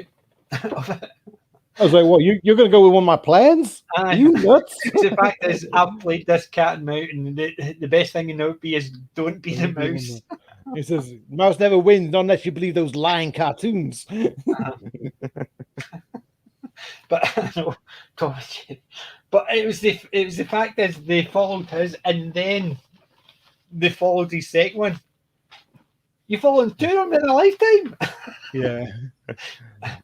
And then there's when they got the hit with the virus, the computer virus. That's when Rimmer's like, look, we got to face it. We're not going to get out in this one piece. So if we do, it's going to be one big flat piece. Yes. And he's like making the case for who gets the escape pod. Yes. It's based on you can't get the escape pod. It's gone. I couldn't be bothered moving, so I just used it to open a beer. Yeah. And which you can imagine I'm doing anyway. Yeah. But how people wouldn't notice it. And then, so that gets us into the game because Lister has the idea, and I like that. I like the fact that it's Lister and Cat as well. Cat makes it brings it up, and it's like it's the whole. It goes back to the posse thing. The whole look. We're going to face this with Crichton. The whole that camaraderie I thought was lovely. Was it the gunman that they actually said that everybody's got something to bring to the conversation, and what I would like you to bring is silence? No, that was Rimmer, I think. He said that's it. Was it not said to Cat? And was it this one? Yeah. It's because Cat was going like, some way we can get in there, and if what, why not? And then Rimmer goes, look, I think we've all got something to bring to this. you should bring us silence, which I thought was a good line because you're sitting there thinking, what is it? How is he going to actually bring him down? And it basically by being nice and telling him to shut up in such a nice way. Bring something, you bring silence. But it was the fact is, also the fact is they went in thinking they could come out as well. Yeah. That's true.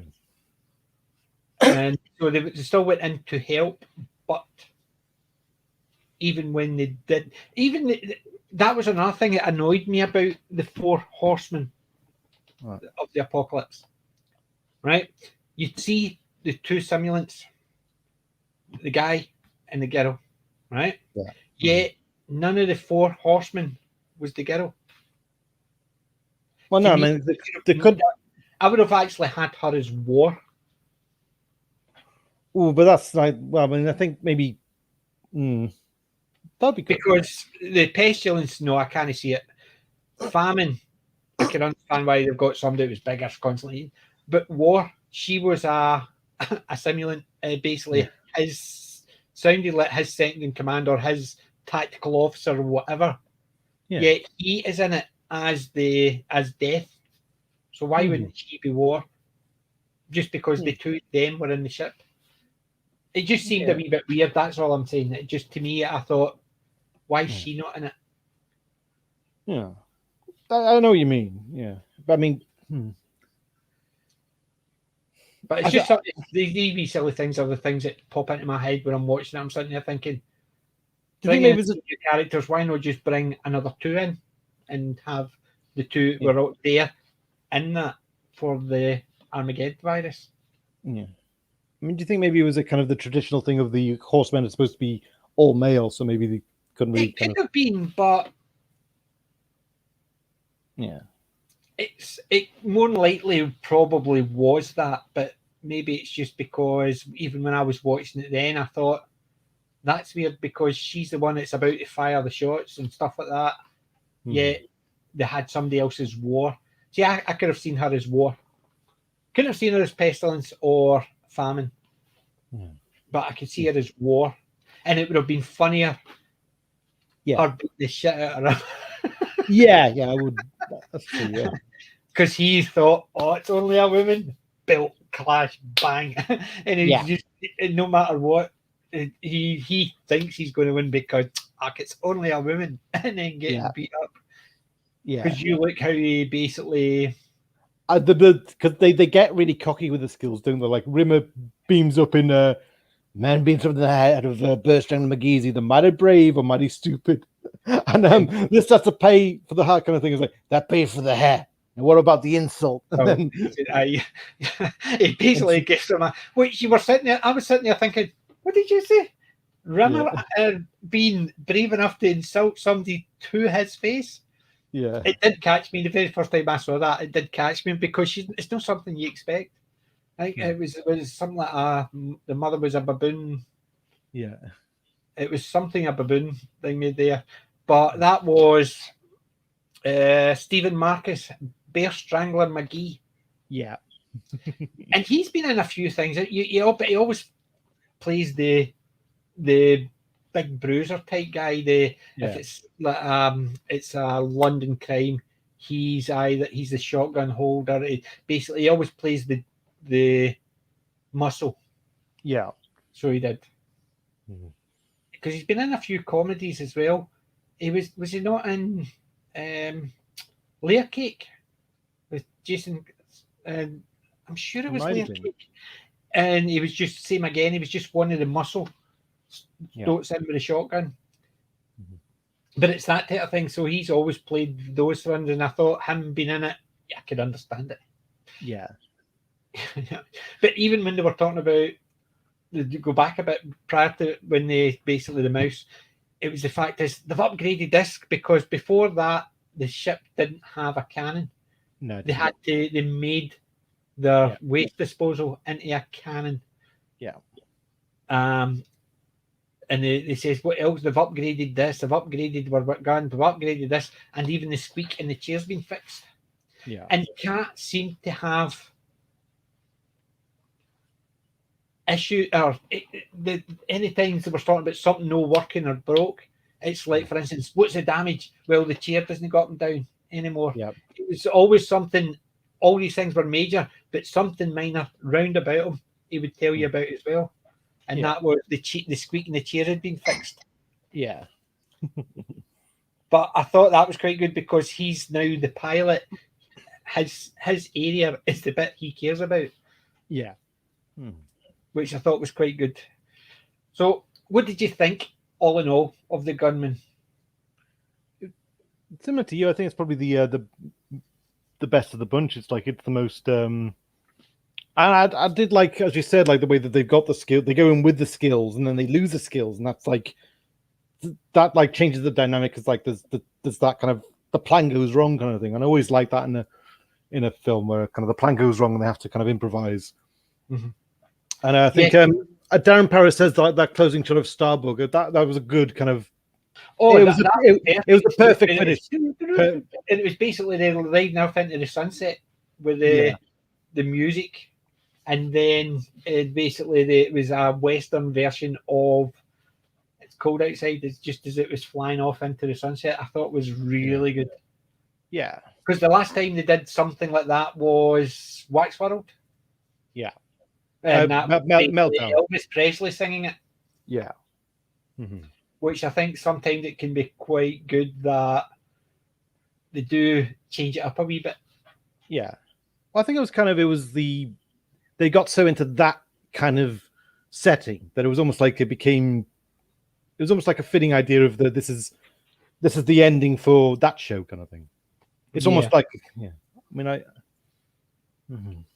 Yeah, I quite agree. I think I think if they just gone back to finishing and bringing it down to just the standard Red Dwarf ending theme. Yeah, I can't imagine that now. It would have been a wee bit. It would have fine because we're used to it, but it would have just seemed a wee bit out of place after the rest of it, and the way it finished with the theme, but in a more Western sound. I think you sort of went, that's perfect way to finish it. So I think I'd agree with most of the people giving it 9.5 or 10. Definitely. I think 9.5, 10, because it is one of my favourite episodes throughout the lot. Yeah. It is definitely in my top 3. Yeah. And sometimes it depends how I feel. Sometimes it is the best. Sometimes it's no thing me, because if I'm looking for something that's a lot funnier, I'll go for earlier episodes. If I'm looking for something that's perfect, the Gunman usually goes there because it has got a wee bit of Western. It's got the comedy. It's got the sci-fi tropes. Even the Bingy Banji and Takadal and stuff like that. I just find those two hilarious. And even the bit when they take the eyes off their chin and give them back, and Crichton puts them in and goes. And so basically, he can hear what's happening, but as soon as he puts his eye in, he goes. I think he's sort of shocked. I think with this one they got the pacing perfect, didn't they? Oh, definitely. I think that one they have got it down pat, and I think a lot of it's to do as well is because where it was filmed. Because a lot of the other times it was filmed in a studio, because a lot of that had to be filmed outside. Or even when it was inside in the village or the town, should I say? Yeah. So they were still filming it in the town, and I think they actually spent more time trying to get the 2 bullets in shot than they did any other time. Because I remember that from the outtakes that when they they basically put them at an absolute age just to drop the 2 bullets so it would stay in shot. I know. One kept going out, or both of them went off the. Yeah. But even at that, the fact is, they two of them fired, and then he pulls out the guns and fires, and you're sitting there thinking, even in slow motion, that took too long. Yeah. But I must admit, see the skills they had. Yeah.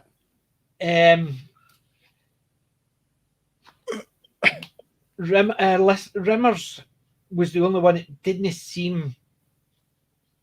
You didn't get a chance to see too much of, because standard barroom brawl, which is fine because it was a Western barroom brawl, but you saw the shooting from Cat, you saw the knife throwing from Lister. Yeah. But you didn't see, because it just seemed to be punch, punch, punch, and it was basically that was it. You didn't get your opportunity to get a good fight, which you thought you were going to get with War. Yeah. And then it didn't happen. But you thought it would got a beat instead of.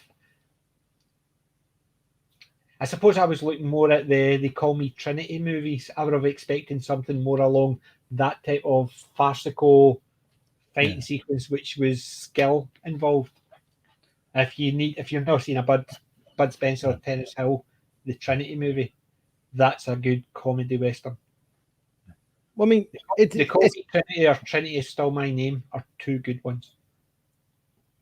Cool. I might give them see if I can find them on Amazon Prime. But like I think in a way where because like they thought they went in to help him fight, and that went wrong, but they did help him remember. So they helped try and remember. So it's like in a way it worked, so that the presence wasn't superfluous in the end. Yes. With you, I see curries and things. That's it. You remember me. You have got a name, Smee. Hey kid, you remember me? Yeah, that was good. But it was the same as going back to the very sirens. Yeah. And when he's saying, "We'll load up Lister," he's my best friend. Don't say that. Wash your mouth. Basically, it's almost a case of, slag me. I'm here to be slagged. You know what I mean? It was every time I look at you, I see this name, Smeaky. Yeah. And I thought, yes. But I definitely think this is a 9.5, 10. It's definitely one of my favourites. But I think everybody knows if I'm actually standing out from the crowd saying, but I like this one. It is a good story. Which brings us on to another good one in this series, I think. I think it's probably... That's why I think season 6, I think the earlier seasons were tighter.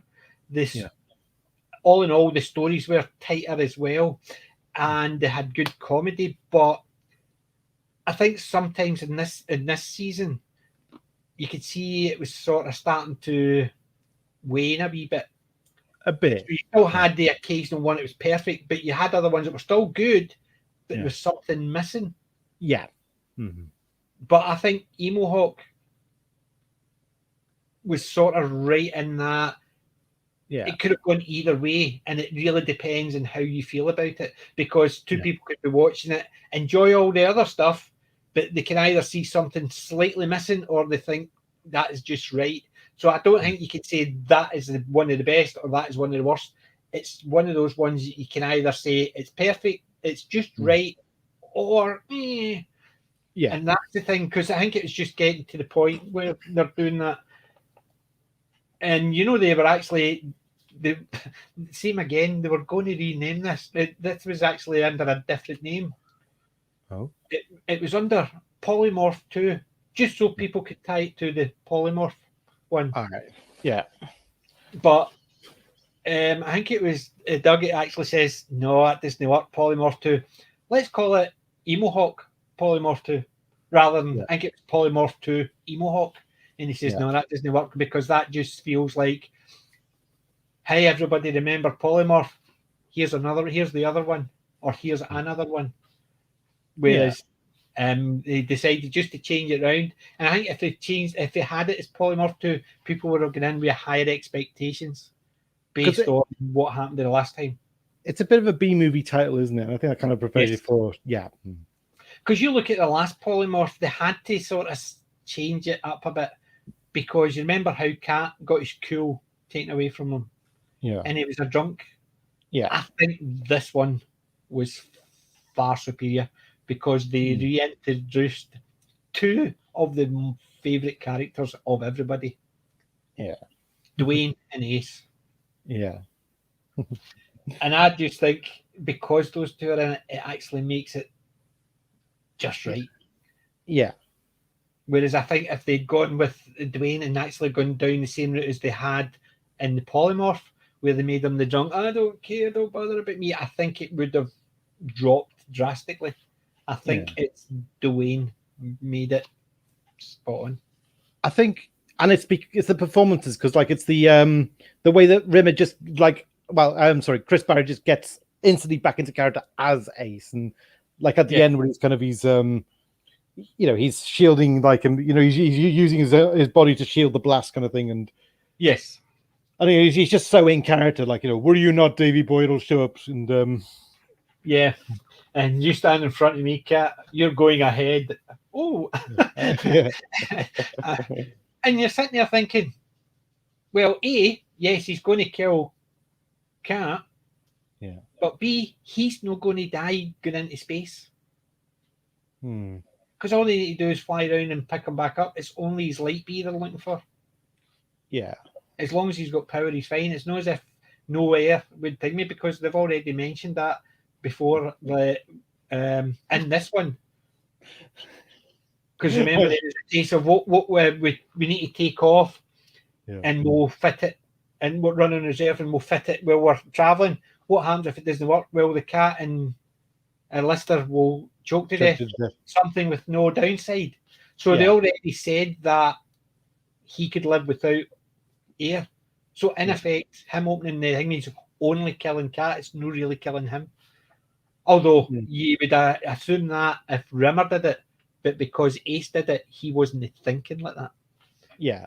Well, Wendology, I think it's like favorite line in the episode. Change of plan, leg it. Well, if you were going to marry Ainsley Harriet's daughter, oh god, Ainsley Harriet was the chief. Oh, Ainsley Harriet Can't Cook, Won't Cook. You saw the episode Can't Cook, Won't Cook. I have, yeah, but well, the chef on that is Ainsley Harriet, and he played the what was it? Calabatusi, or basically he played the chief, so it was his daughter. Kintawawi, that was it. Kinatawawi, yeah, that's it. Yeah. Basically, he played the Kinatawawi chief. Yeah, Ainsley Harriet. So he did, and he basically says, "You wouldn't know unless, and the only reason you know is because my name appears, because there's nothing of me in that, but just the makeup all over him." But he wanted them to come and do, as far as I understand, he wanted them to come and do a Can't Cook, Won't Cook, and they got him to come and do one. So, which I thought was quite good. But even the handshake, or sorry, the leg shake, yeah, that was funny. That was Robert Llewellyn. Oh. It was him. It was his idea. He'd actually sat and spoke to Ainsley, and basically they'd worked it out, and it was his idea, and said the goes after to shake hands, but why don't we lean forward and shake feet as well? Yeah. Him and Ainsley worked it out, so it actually looked like me, and I thought that was quite good. Yeah. Aye, but there you go. And even the fact is, he's that's his youngest daughter. She's one of three. She's a look at her. Yeah. And even the fact is, Rimmer, Lister said to him, "You've dated worse." He says, "Aye, but that's usually due to the bad lighting in the disco." Yeah. Just sitting there thinking he could have blamed it in alcohol or whatever, but no, he blamed it in bad lighting. So I just thought it was superb. I mean, he's trying to bluff her by trying to like well, I'm pooped straight to sleep for me. You're not going to have that, are you? And I like that one. The cat to Rimmer. I have got hair like yours, just not in my head. Yeah. But it's definitely the emo hawk was a funny one. Yeah. And it could have gone the other way quite easily. And it's because I was sitting there thinking when it was emo hawk, and then when you see it was going the very first time I saw it, and then it turned into the baked beans and then attacked Cat. Yeah. For a split second, and the very first time I saw it, I thought the drunk was going to pop up again. And I thought, no, they can't do that. It wasn't very popular because it has to be somebody else. It has to be, and then you just see the head popping up. And it's Dwayne Dibley, superb. Yeah. But the very first time you saw it, you didn't know who it was going to be. That was the thing. Yeah. But the fact is, that was what I was thinking initially. So my first thoughts on it was, God, I hope it's not the drunk. Yeah. Because I think that's one of the only scenes that the cat was in that he didn't steal was when he was the drunken polymorph. Yeah, that's true. I think he's a scene stealer. Danny John-Jules just actually grabs every scene he's in, and you look at it, it's nothing to do with the fact he's cool. You dress him as Dwayne Dibley, and he still drags it. And considering the competition he had Ace Rimmer, and he still, to me, stole every scene he was in. Yeah. But that's the cat for you. That's just Danny John-Jules as a cat. He can steal a scene even as Dwayne Dibley, especially with those teeth that just sort of stand away out. Yeah. But I think Emo Hawk was a good mid-episode, a good, funny mid-episode. Considering, as you said, the very first one was a wee bit dark, and then you had the Gunman of the Apocalypse, which you kind of class as a overly cheerful one, because you see Crichton to its worst, and the drunk, and the fight, the explosion, all that. It's a funny episode, but it's not the funny. It's got a dark humor to it as well. Yeah. And even Legion, to an extent, has got a dark humor. Whereas this one, I can't see it being dark humor at all. Because yes, the girls would have killed them, but it wasn't a case of they were being stalked, they were being threatened of staying there. It was just a case of, you want to trade? This is what we want. Yeah. And then they realise it, and no, leg it. Yeah, and then there's remember the space filth as well, the enforcement droid, the one that actually brings them down on the ship on the planet. Like at the beginning, basically there's that automated police enforcement. Yes, that just seemed weird. It just seemed to come out of nowhere. If you know what I mean. I know it sounds silly because it appeared out of nowhere, but it just, you'd never heard of this before, and it just sort of perked up, and then I had to say, then they start talking about the law, like the Old West again, right after the Gunman. Yeah, just talking about it was the frontier law and stuff like that, and I was sitting there thinking, it's another Western, quote or thing in there. And that's when I was sitting there thinking, it just seemed to come out of nowhere. And is it all because of the Western tropes they're putting in there that they had to continue on? Mm-hmm. What it could have been anything. It actually means that they crashed into their space. Could have been a case of another simulant, or it could have been anything. Yeah. Or they just came across it and didn't realise until they were in it and they were getting chased, and that's when that happened. But they were crossing different Gulf territories, would have worked. But just that police force popping out of nowhere, just to actually, with a joke of saying everything backwards.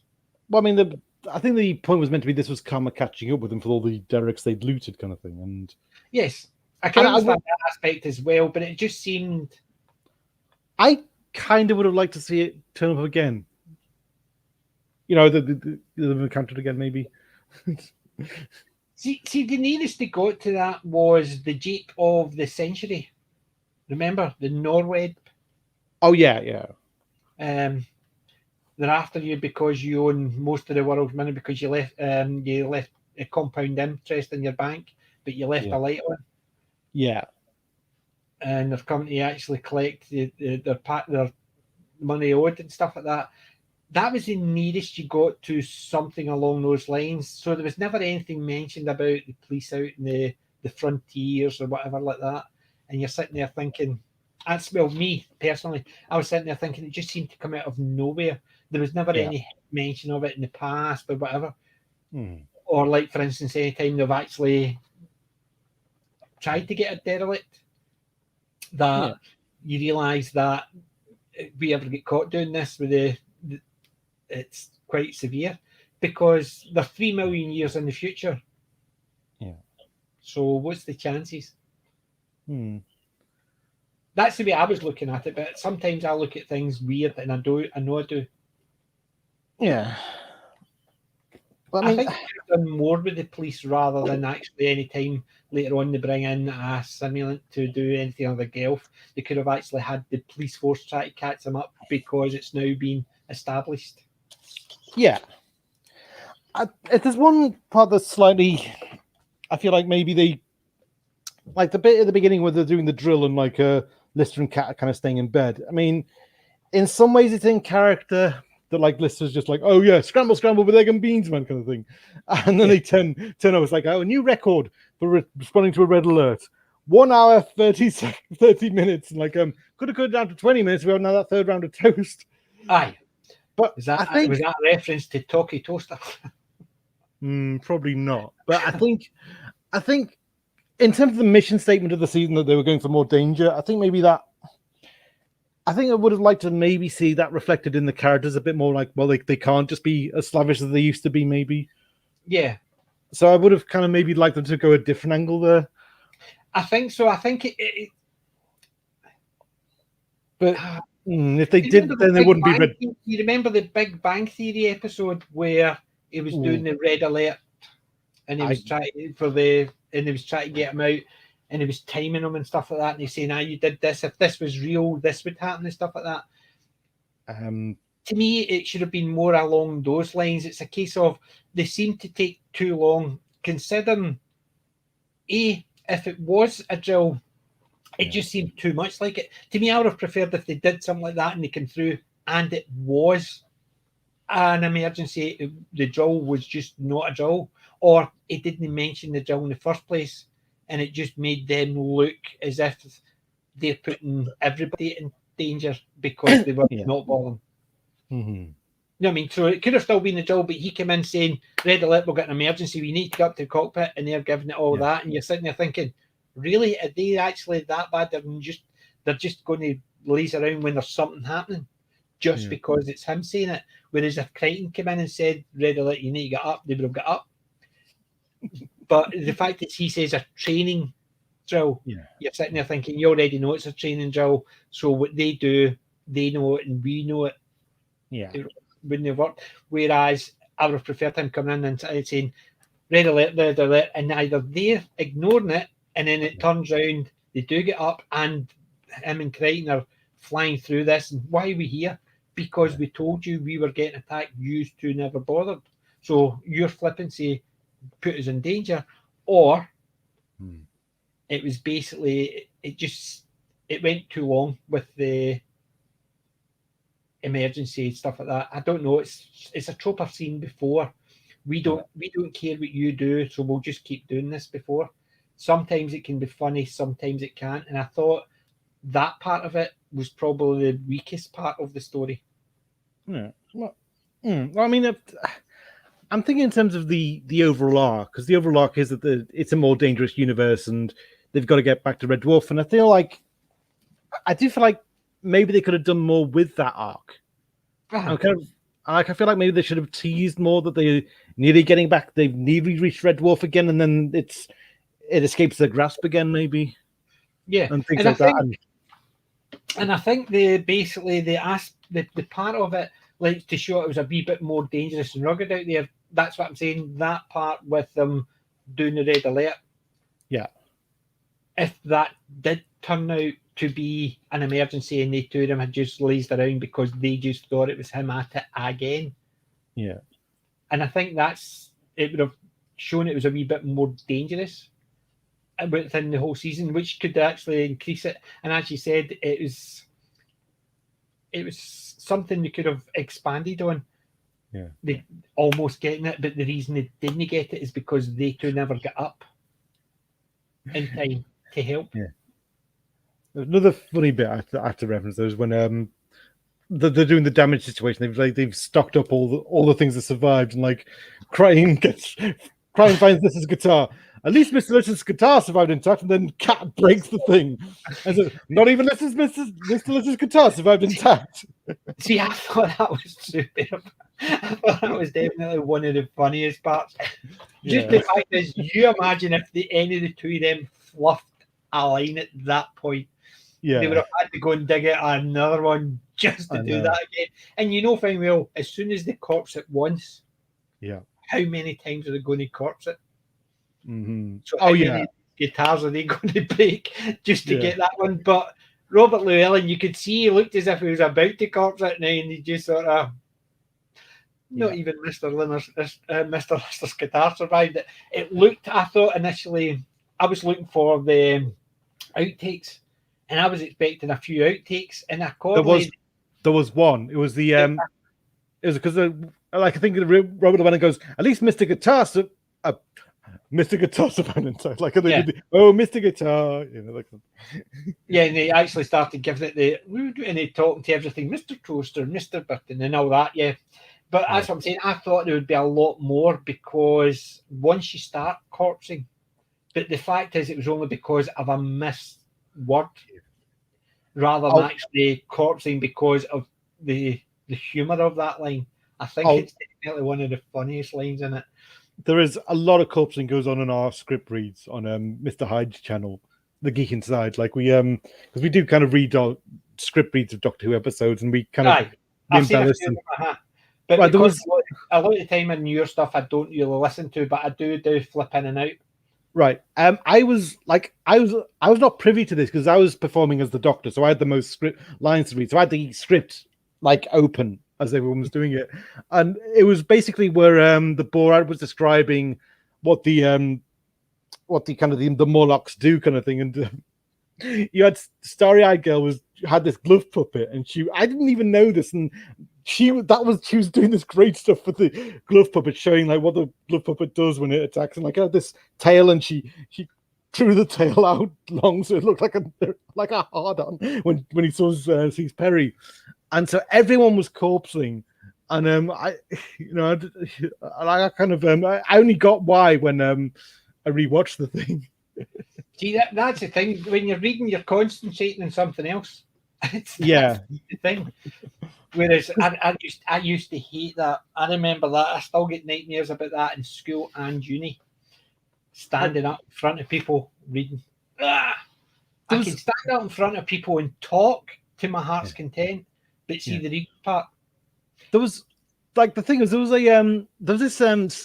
this exercise we had to do in acting class once, because I used to go to an acting class where the teacher would kind of hold out this shrub, and she'd say to everyone, okay, everyone praise the almighty wiggle stick, and whoever kind of laughs has to forfeit, and like everyone was laughing. You know, one of them said, may I please go to the toilet kind of thing, and you go to the toilet, and like you'd hear him from the toilet laughing his head off.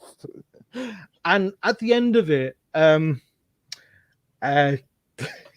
she actually said, have you noticed the ones who actually kind of persevered and didn't laugh, you had to work the hardest kind of thing? And that's what kind of comedians have to do. It's like, you know, you can't relax into comedy. You have to kind of be deadpan when the temptation is there to just break up kind of thing. Yeah. See, the thing is as well, I'm partially dyslexic. I'm not heavy. Basically, I'm dyslexic, but not bad. So just taking a wee bit of time, I can get everything. But it's usual miss out wee words or get the words back to front. So I can read them, but they always slightly out of sync. Or if I'm reading something like, say for instance, this episode won an International Emmy Award for the best comedy, no problem. But if I'm standing in front of people, it's basically this one an episode. It's that type of thing. It's just words flip, and I'm sitting there thinking that's why I don't like reading in front of people. Talking in front of people, no problem. It's the reading in front of people, and that's because of school and uni. I just hated it, having to do a presentation and having the thing in front of you, and I can't do it. I'm terrible at that. In my high school, like the first exposure I got to what dyslexia is like is we had to read this book called Me and My Million, and it's like it's about this dyslexic kid, but he's got an older brother who's like this absolute, criminal, absolute delinquent kind of thing, and he sets his brother up to have to catch this bus to make this rendezvous, and he gets the wrong bus because he gets the numbers wrong. And basically from that, he ends up getting involved in all kinds of hijinks, and that's kind of, but the dyslexia was a plot point to how he kind of ends up on the wrong track, kind of thing. Uh-huh. And it's first person perspective, so I think you don't really become aware that he's dyslexic until he actually gets the wrong bus, and then you think, oh, he did that because he's got a condition, and yeah. That kind of thing. Mm-hmm. But it's one of those things. So that's why I don't like reading things. So yeah, it's just talking in front of people. I could stand up, and if I have to read something to somebody, then I'll practice. And if like a speech, I'll go through and I'll read it to myself. No problem. As soon as I'm up, I've either got something. It's just like same as I've got sitting next to me. I've got wee bits and pieces about each of the episodes as I've been watching them. I'll write it down to remind me. Instead of writing it down, because of this hand, I just find it easier just to type wee bits up. So I have it there, so I can flick over, see it, and that's no problem, and it will remind me, and I can continue on. But I could not do what you guys do and do a script read. Oh, hello, Daniel. Hi, Daniel. Yeah, there's Daniel back. Scottish Davros. All right.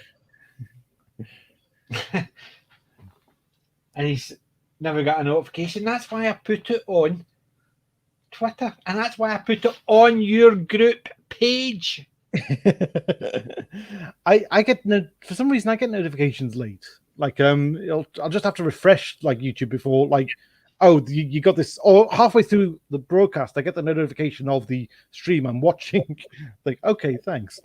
Yeah, I know. I've noticed that as well. It's a case of I'm having to do a manual refresh. Yeah, it only seems every so often it'll do a refresh of what's available to me under the bell. Yeah. Other times I have to do a refresh to see if I'm waiting for something. It's an absolute nightmare. That's, believe it or not, it was Captain Cockney Spock. It actually basically told me, remember and put it out on YouTube just before you go live. Yeah. Because we don't always get it. And it's because somebody else has told me we don't always get it. I'd never thought about it. Because I see it popping up in mine's 30 minutes to go because it's refreshed on mine's because it's appeared in mine. But usually when I set it up in StreamYards, it appears on mine's. Yeah. However, it doesn't refresh until I refresh it. And as soon as I refresh it, it refreshes in other ones as well. So it's one of those things. It's because I'm refreshing it to do other stuff, it's refreshing the list. But it's just, I try and definitely put it on Twitter and Facebook and Gab and Parler and Minds. Just having to remember to go copy paste, and just put it everywhere. I put it in two different Facebook pages, and just to remind you, and the details of this, the comment, sorry, not the comments, the details is a link to the Autumn Factory. Oh, cheers, that's our forum. Yeah. And yes, your forum, and I've told them, I've basically put down that it's got the links to Doctor Who, Red Dwarf, Star Trek, Blake 7, and other miscellaneous stuff. Cool. Excellent. So basically they have to create an account and then they can get in and enjoy all that stuff. So I've put it in the comments, in the description here as well. So if you need access to it, the link's in the description. That's what people say. Yay! I remember these words. Yeah. I meant to tell you earlier, but I forgot, and there you go. It's just because it's popped up. Yeah. Shall I send you the link? You can probably pop in the chat as well. Yes, I've got the link here. 2 secs. Yeah. Well, what we'll do is, while we're doing that, what did you think? What was your? What did you think about it? Well, I mean, in hindsight, it's definitely it's a nice meal of a story. And I feel like, but it is very fan service, but it works. I think it kind of because of this nature of the show, it works as a fan service episode because it's kind of, kind of somehow it having Ace and Dwibbly back, but because of the polymorph, kind of bringing three of them all back together. Yeah, it doesn't.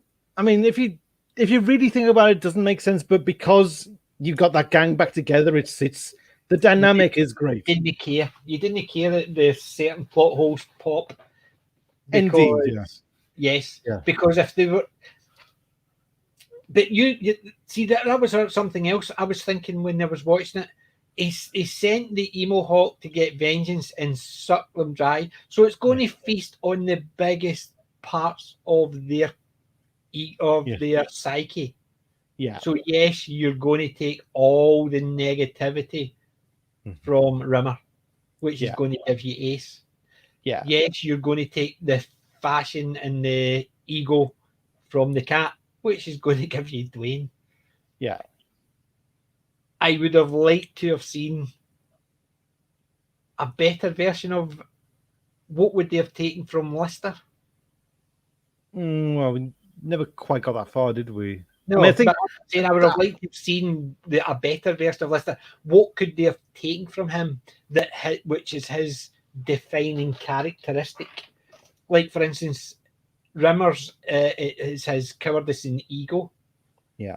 Cat, it's his pride and his sense of worth. It's his cat. He is a cat. So, but so to take the other two off, you get Dwayne. You take the ego and the Lister. I think Lister it'd be apathy, wouldn't it? It would just so he would. Would he be more because I think maybe be well. I mean, in let's go and twat it. It's I mean, it's no. He wouldn't be aggressive, but he would. It'd be more of a go-getter. Yeah. Mm-hmm. But maybe a bit like his rich self in what was it? Time Slides. Yeah. But that's what I'm saying. I think it would have actually, because it seemed to feed on the negative emotions initially. So what negative emotion would it have taken from him? And the negative emotion, yes, if it was apathy, then he would have been a go-getter, someone with all the good ideas, quite happy to go and do this, let's get ahead and do that. Because it's like it's more of a leader. Because it's really him that the the Gelf want vengeance on, isn't it? Because he jilted the daughter. I love the bit when she's coming out. She's going, "He left me on my wedding night. Men, they're all bastards." Yeah, I must admit, I did like that. Yeah. It basically, I'm just sitting there thinking, yeah. no matter what species, we're all the same. But what that was basically, you just no matter what, poor Gelf woman.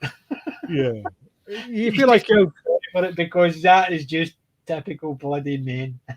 It's like you feel like Red Dwarf, the Red Dwarf crew kind of come and they've completely jaded the innocence of the tribe. Yeah.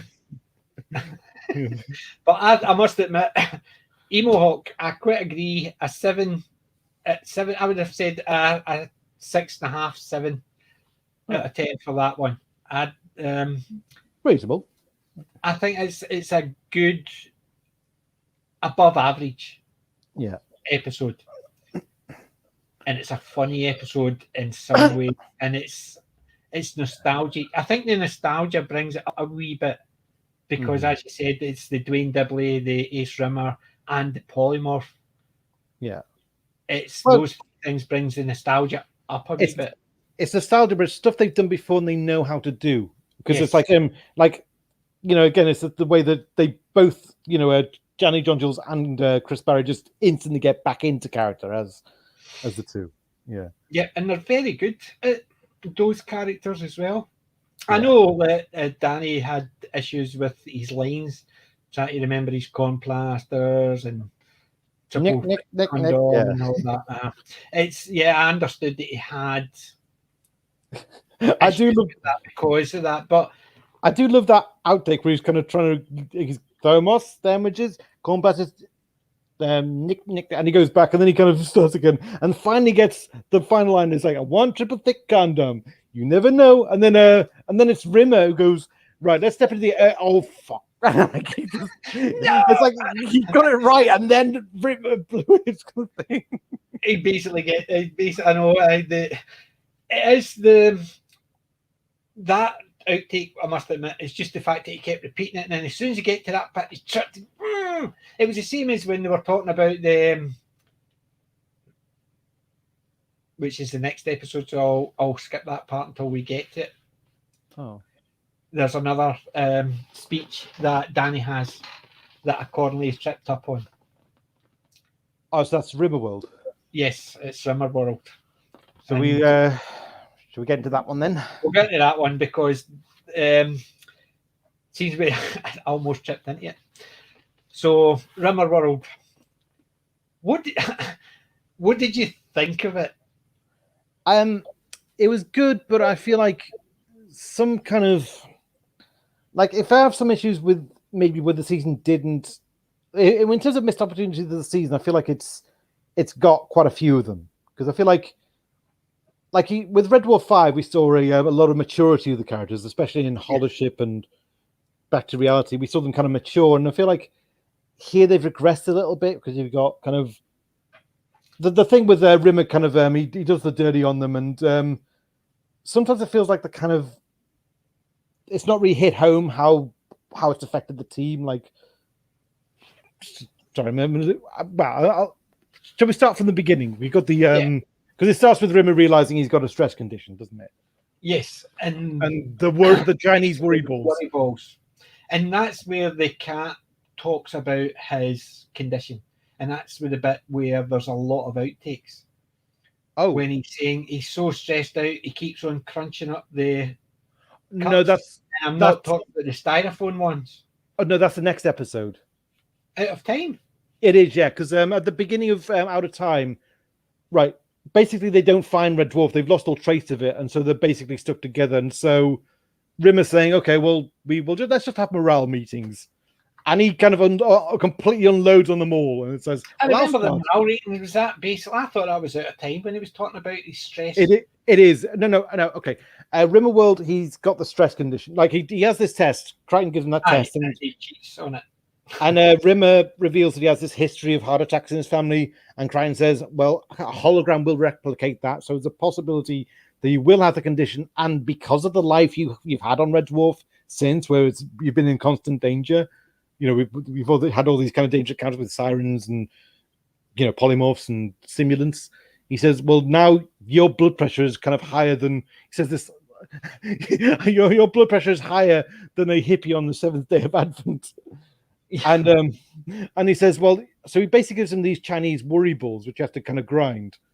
Yeah, and you get that because the final gag is that when they finally find Rimmer, like 600 years later, they're tiny. Yeah, which I thought was it was a good visual one because when they uncover him, you don't see all you just see is the blanket with the wee hand with the two of them doing that. That's also you knew who it was and you knew how long he'd been in there without all the marks on the thing. You just saw him sitting in this cell. You just saw the finger pushing around these two worry balls, which were two wee teeny marbles or wee metal thing, and you know fine well who it is and how long he'd been there.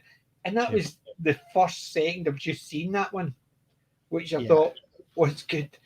It was a good visual representation without having to speed count and all that. It was a good visual representation that you saw as soon as you knew there was somebody in the cell with them. Yeah. And Alison said usually in TV series they put the weaker episodes and not at the not the end, but second to last, usually to kind of just to get them out the way. Yeah. And well, the thing is, because the main plot is they go on the simulant ship is now derelict and it's about to crumble, and we meet we mentioned it before, the simulant woman. This was the one it was meant to follow straight after this. Is the one it was meant to be a two-parter with the gunman of the apocalypse. I love the bit where she pulls the gun and was like, "Yes, I remember you, the putrid human vermin, the slimy creeps." And then the cat goes, "She remembers us." And this is kind of. I even like the fact that Lister, you can't be serious. After all we have done, and she's going, we have mean nothing to each other. Yeah. You can't be serious after all this time. What? It's almost a case of two conversations going, and you're sitting there, you know the two conversations, and it's just funny that he's sneaking away. But that was, accordingly, they cut a lot out of, because they did the two-parter, and accordingly, they filmed a lot more for the two-parter, and then they brought Rimmerworld into it and added more in that way, because they wanted it as a two-parter for Rimmerworld and the Gunman. There was a lot more of the simulants and stuff like that, but they cut it all the way down just to have that one bit with the simulant women destroying the ship. All right. I wonder if that's on the scene. I think might be on the DVD. I'll have to have a look at that. Well, I know the box, the set 1-8. It's not on that. I've got the special edition, so it's probably got the. So you might actually have it on that, but accordingly, they did cut a bit out because they were going to make it a two-parter, but they decided not to, so they had to expand on Rimmerworld. Some of the extras are really good. Like on the Series 5 one, there's a whole bit about the making of the Red Dwarf pilot, and like you've got Doug Naylor telling about how he went to America and how he tried to fix the script. Yeah, it's basically on your forum. I watched it on the forum. I've got a copy of it somewhere, but I did watch it the other night on the forum. Yeah. So you want to see Red Dwarf stuff? Forum. Yep, join our forum. Yep. So I love the bit where Lister even tries hitting on her, and so it's like, as a psychotic droids go, you're a bit of a babe, what are you doing tonight? And she shoots the thing, dying, care to join me? Aye. There was even the fact that that was something I missed from Legion. Yeah. When they were talking about all the people who had tried to kill them, suck out their brains, and then he said, out of the Psycho Guide, I would give it 4.5 chainsaws. Yeah. And I thought he was going to give something along the line on this one when he was talking to her, saying about all the Psycho, you're not that bad looking, and I thought he would have said, you're definitely a 3 chainsaw, whatever. I thought he was going to come out of line because he'd mentioned it before, but I was a wee bit disappointed he didn't. He just sort of mentioned about, although you're a psycho. The funniest bit, the chainsaw. The funniest bit of that Rimmer's line in Legion is when it's going, we met 31 individuals, 3 won, and we've never felt compelled to invite a single one aboard. True, most of them wanted to suck out our brains. These are from history. And then he says, you will not believe it, and he goes, 32. Yeah, that was it, yeah. But even the gunman at the end, he goes, I know how to talk to the barman. Penny here, please. Yeah. What bar have you ever been in? And it was a case of even after the fight, and he punches him and he goes, marvelous. And it's just, you're just expecting it to go, just to brush his hands and walk out. But he goes, marvelous, and walks out. Yeah. It's just the type of things that it seems to, they've got certain parts for characters, even when you're expecting something different. Yeah. They knit back to themselves. And the fact that Rimmer, the sneaking out when this dialogue on. Yeah. Lister is given the dialogue, which seems to be perfectly okay for him, because it is his type of thing he would say. I can't believe after all the things we've been through. And then you've got Rimmer sneaking away in the background. Yeah. Just while he's good on, and then the woman. Yeah. But I just thought that worked with both of them doing their thing. Yeah. And I can't imagine, because normally sometimes you get something like that, you could imagine one of the other characters doing it, but at that point there, I couldn't have imagined the Cartwright playing any of those other two parts. It was just perfect for Rimmer and Lister. Yeah. Which was good for that aspect of it. And then they get back to Starbug, and it's like Cat's like, all in all, 100% successful trip. And like, so we lost Mr. Rimmer. All in all, 100% successful trip. He says, come and find me. Says, "Oh, you think you're traveling away faster than our top speed? Yeah. How long? A year and a half." Yeah, yeah, because Alison's got it there. She's checking like when they're trying to find us, trying to reach your room. Oh, you'll reach a planet. In your let's see, what's in the local area? Nothing. Alison's comment there. It's the long range. Checking that one there. It's there. Yeah. No, still nothing. long range. Nothing. Checking it. Maybe that it was a case of that, and then it's a case of it's course change. We found something closer because it was basically it was a year and a half, and then we found something closer. Yeah, it was basically we'll see you in 4 days. Yeah, but it'll be slightly longer for you. How long? Do you remember that war? What 30 years war? No, the longer one.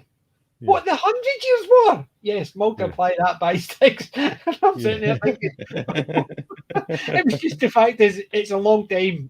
Now think of the longest thing that happened. Yeah.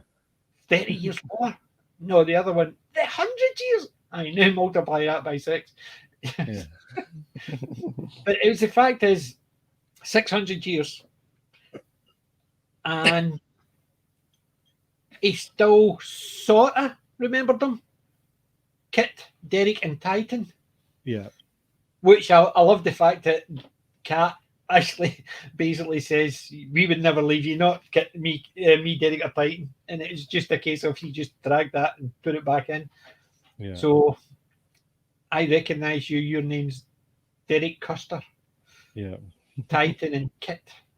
Yeah. And I just thought the fact that Cat actually used that as well is very cat-like. He basically would, and he has done in the past, he has taken something that somebody else has said and just bounces it straight back quite naturally. It was the same, you don't have to tell me twice. Well, go ahead. Oh, you do have to tell me twice. Yeah. Mm-hmm.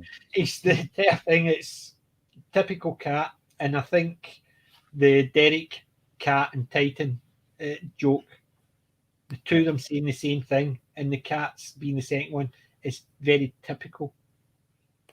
Yeah, of it.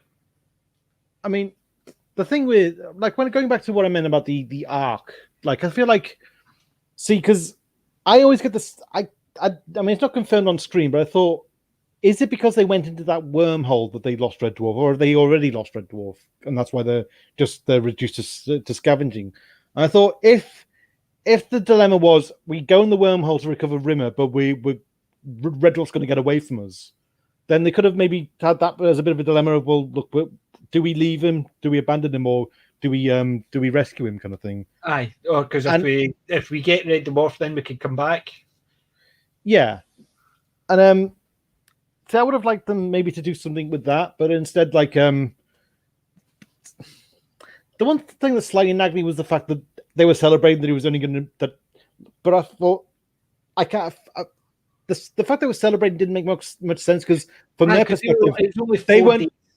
Yeah, they weren't going to be away from him that long. And that's the thing, kind of thing. And that's where kind of. It would have been better if they were the ones through, and it was only 4 days for him, but it was years for them.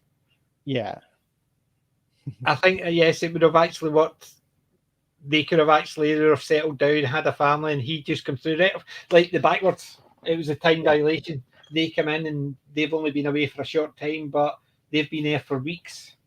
Yeah, and set up a life in that place now. Oh, the funniest bit, the funniest Rimmer moment for me is probably when he's terraforming the planet and like he decided to use his clone DNA to create a kind of a mate, and he says, "But this created an awful ethical dilemmas because technically she'd be my sister." And after several days, I thought, "What the hell? I just wouldn't tell her." And I thought, I must admit, and Chris Barry had to actually get done up in the makeup, just so he could be himself in the female form. Yeah, no, the one that it was just the whole idea that a world full of Rimmers, because you even saw Crichton. There's thousands of life forms down there. There's only either he's been very lucky or It's not something we need to contemplate.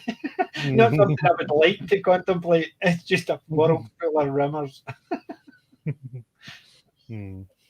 But even that as well, I know it sounds silly, but it didn't make sense. Because they were saying that there is it was a world that everybody would sell you, do the dirty, whatever. So how could the Rimmer, the one with the fake hologram sign on him, the leader, he is the one. Remember he was going on about that? How could he have anybody guarding him or anything like that if they're all the exact same? It's just, you couldn't have a society, even a small society, where you've got everybody who's quite willing to backstab everybody else. Well, I don't know. I think I got the impression that that was the standard. The standard was betrayal, and it's like there's this. If you ever watched a film called Bitter Lake, it's this documentary about Afghanistan, and it talks about how really kind of terrible vices of Afghanistan became commonplace, and it's like this is their society. That's just the rule of the society, and I think the idea was that as a collective, everyone conformed, and Rimmer was kind of. Because he was used to being around people who didn't quite.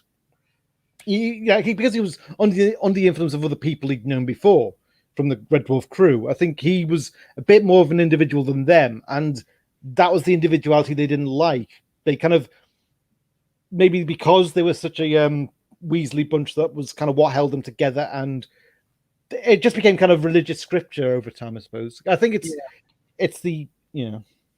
I know what you're saying. It's just I just thought it seemed a bit weird because they even mention it when he's in the prison and why didn't you escape? It says why they would just turn me in and all these noble virtues and it's only the bad ones. You're sitting there thinking, yeah, and I can understand because as Crichton was saying, you need diversity. You need actually because it would be stagnant and it wouldn't work. And it wouldn't work, which is true. But it's no funny when you actually try and when something doesn't make sense. It's if you want to make it make sense, it's either going to make sense or it's going to be funny. And yes, it's funnier that. But I like that one when basically it was saying he would rather have a psychopathic mechanic killer rip off his skull and play the frontal lobes like a xylophone. And he says, "You do," and the cat turns around and says, "I would hand him the sheet music. I would hold up the sheet music and hand him the stick." Sure. Yeah, it was just a case of when they were talking about their space nettle soup. Yeah, and the reason they went to the simulants craft just to get into there's so much trouble. Yeah. But there were some good lines in this, I must admit. Yeah. The wee speech about how to actually get out of the prison was superb. Yeah. We could cut this brick out, we could do that, we could make this, or we could use the teleporter. Yeah. We could use the teleporter. And I thought, superb. It's just basically you just let some just ramble on, and then he comes up with or we could do this. It's almost as bad as the Cats last season one was. That's good. Only two things about that one. One, there's no such thing as jet pants. And two, there's no such thing as jet pants. I know they're the same, but I thought it would be so important to repeat it. This one it's the same again. He did the same to Lister. He just basically let him ramble. Then he says, or we could use the teleporter. Well, yeah, I mean, it's superb. It's funny because you're a little bit disappointed that it's that easy, but at the same time, the joke makes it funny. It makes it kind of satisfying. It's like, oh yeah, they can use the teleporter.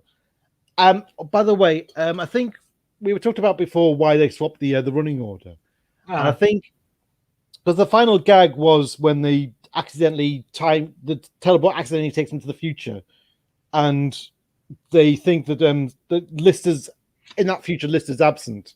Yeah. And Lister's like, well, what happens to me kind of thing? And they teleport away. Now, in the original cut, Lister actually comes out the toilet and says, "What was that?" Yeah. And but they cut that bit out because it tied into Out of Time. Well, when we find out about the future Lister. Yeah, the reason they cut that bit out is because they didn't want it. They wanted it to tie into Out of Time. Wanted it to hint at Out of Time, I think. Aye, because the initially with that one, when they go back and they basically say, "Don't tell them about Rimmerworld." That was weeks ago. We're more worried about Lister, and they what happened to me? What happened to me? And then they go thing me. Yeah, at that point they were going to have Lister coming out of the toilet, and what was that? Yes, they did take that pit out because they felt that if they didn't have the Lister come in at that point, it led to the Out of Time. Yeah, and I think that's why they never noticed it at the time. Yeah, when they made that the two of them tied in. It was only after watching it a couple of times after that I realised. Wait a minute, they did mention that at the time before. Although I would have still loved to find out what it was that caused it.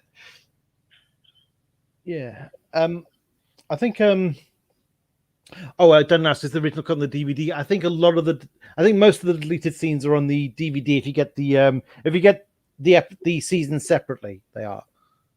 Yeah, Daniel, don't get what I've got. I've got the box set of the first 8 DVDs, 8 seasons, and you don't get any extras in them. Does it say just the shows on it? It's just the shows. Yeah, well, avoid that one then. Aye, it's basically just the shows. Don't get that one because I've got that, and it's basically there is no extras. I've got a couple of Smeg Up DVDs, but none of the early stuff. It's all 6 and it's got 7 and 8 and stuff like that. I've got the Smeg Ups, and the earliest Smeg Up one I've got is in video, so it doesn't even have anything other than seasons 1 and 2. And I don't have a video player anymore, so I've just got it somewhere. I've got a video player, but I don't have the wiring for it, so I barely use it. Basically, it's one of those things. My nephew's still got his video player, so anytime I want to watch something, I'll take it over to my sister and shove it in the the video player. I used to have a video DVD that I could put the videos in and copy them to DVD. That's what my nephew does. So I've got a pile. I had a big box of all my dad's videos, so I took them over my nephew's to transfer them all to DVD. Hopefully, I can get watching them that way. But we all like extras, Daniel. That's the problem. It's when you get ones like I did. I bought the box set thinking, yay, and realised there was no extras. And you know me with the extras. I love extras. Yeah. But no fun when you don't get any extras. Hence the reason why YouTube is great, because you can find all the wee extras here and there. But there's... what's that one Alison said? Leonard's slightly better than the previous episode, Emo Hawk. 7.5 out of 10. Do you prefer Rimmerworld or Emo Hawk? Me? Well, Alison clearly prefers Rimmerworld. I don't know. Yeah. See, I don't dislike either of them. I enjoy both of them. If I had the choice, I must admit I would slightly go for Emo Hawk. I think I would as well. Yeah. Just for the simple fact is, it's got Ace and Dwayne. Yeah. And that'd be the only reason. For story, I think the two of them have actually got good stories. Yeah. Emo Hawk is probably more of a sentimental one because they've tied 3 older characters, as it were, back together. Yeah. So more of a sentimental one. Whereas Rimmerworld is probably... Well, I feel like Rimmer was going for the point and angle of Rimmer realizing his own personal hell of his own values being kind of turned into a hellish society. But I feel like it doesn't bring the crew together. Like they're still kind of... Like at the end, they're still kind of a bit kind of they're still kind of mocking Rimmer's misfortune, aren't they? It hasn't kind of brought that moment of camaraderie, has it? Yeah, because Rimmerworld at this one, he basically realizes how bad world people like him would be.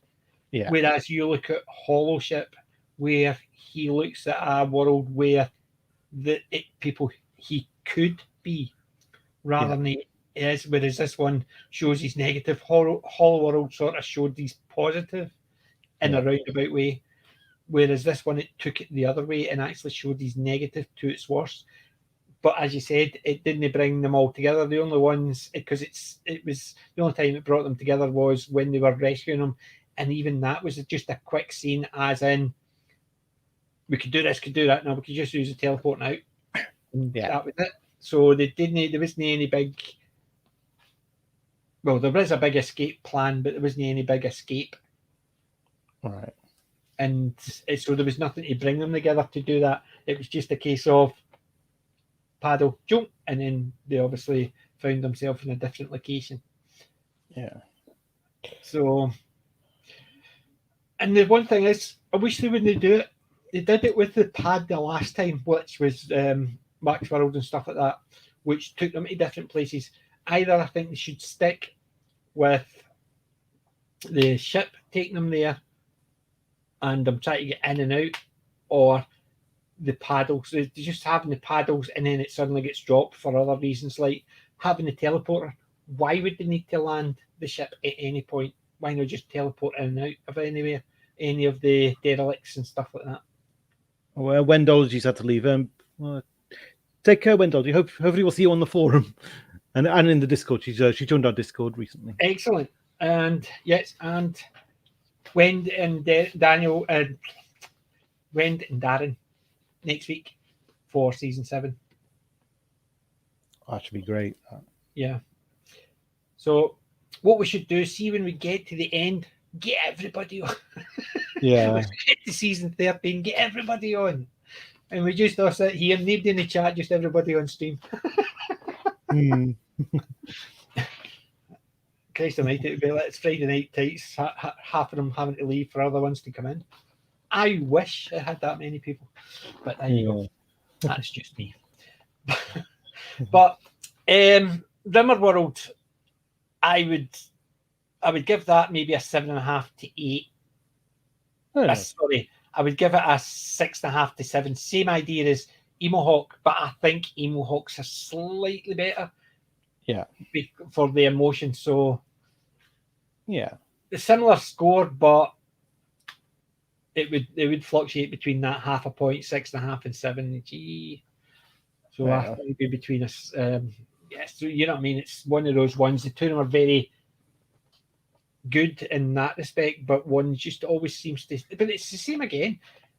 The two of them, it really depends what you're looking to watch. If you're looking to watch something that's more sentimental and funny, Emo Hawk. If you're looking for something that's more funny and story driven, Rimmer World. I think it's the same again. It's really what you're looking for in them, because you get the Red Dwarf humor, but sometimes you get the sentimental Red Dwarf humor, or you get the derogatory, as in constantly taking the mickey out of Rimmer humor. Yeah. And sometimes that can be funnier, especially when the cat's saying it. Yeah. They can, but sometimes they can overdo it, can't they? Sometimes. Yeah, they can. And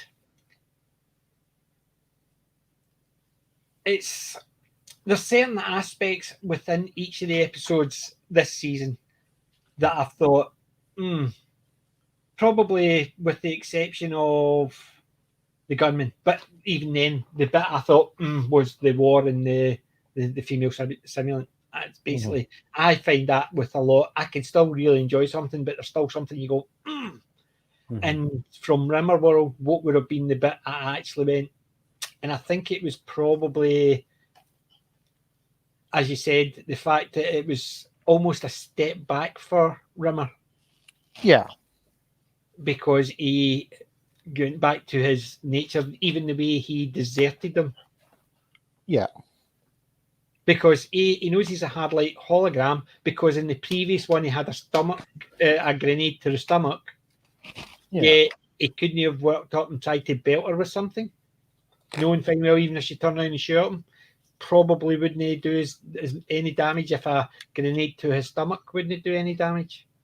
Well, I mean, kind of, but I mean, he was kind of told to avoid combat situations by Crichton because of his condition as well. So that plays a little bit into it, I suppose. It could play a bit into it, but I think the fact that he could have sneaked up in that way, if she didn't go down, then it would have actually, I could see him running to the escape hatch and just jumping in it and flying away and ignoring the rest of them, but still trying to sneak up, because you can imagine that's the type of thing he would do. He wouldn't want to actually get me, but he's quite happy to sneak up with somebody and belt him over the head with something. Yeah. You see Rimmer as that type of person. However, the fact that he was,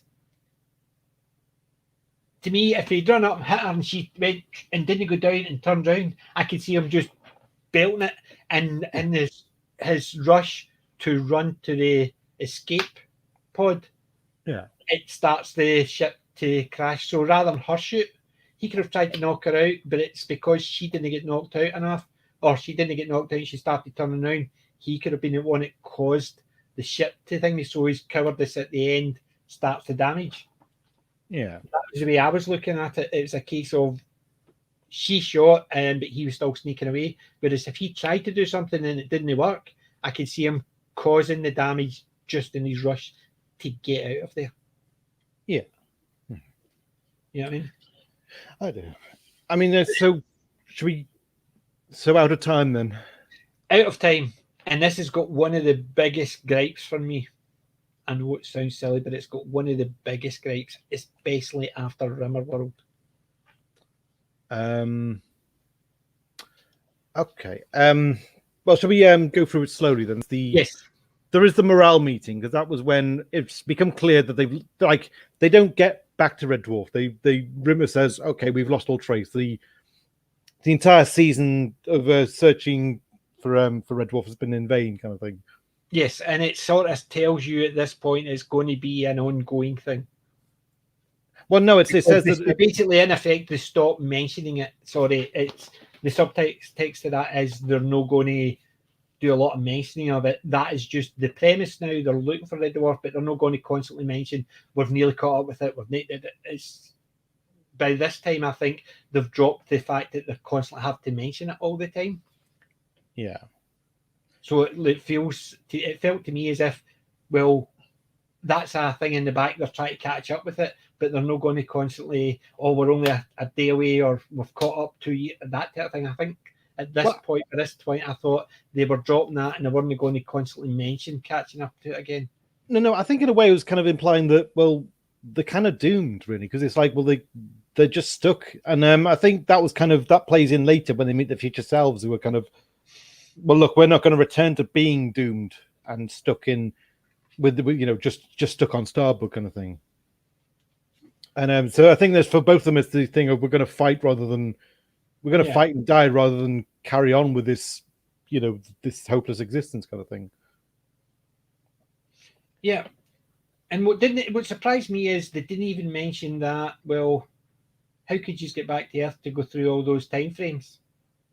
How did you get from Earth to here if you could only travel forward in time? You still haven't explained how you managed to travel the distance. Well, no, I mean, I think Crichton says they'd have to find a faster than light drive or something. At some point. So why no? There wasn't even a mention of it. So they didn't even say, wait a minute, how could you have traveled back in time and there to meet all these people? When did you find it? They didn't even ask how long before all this happened.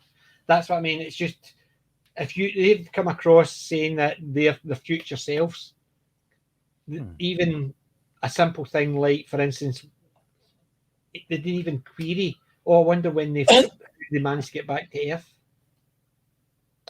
Well, no, but I mean, they could have, I think it's supposed to be implied that maybe it was a cut line of dialogue, but I think maybe it was just implied that that's what they do, the future selves do. They find a faster than light drive, and that's how they do it. But that's all ahead.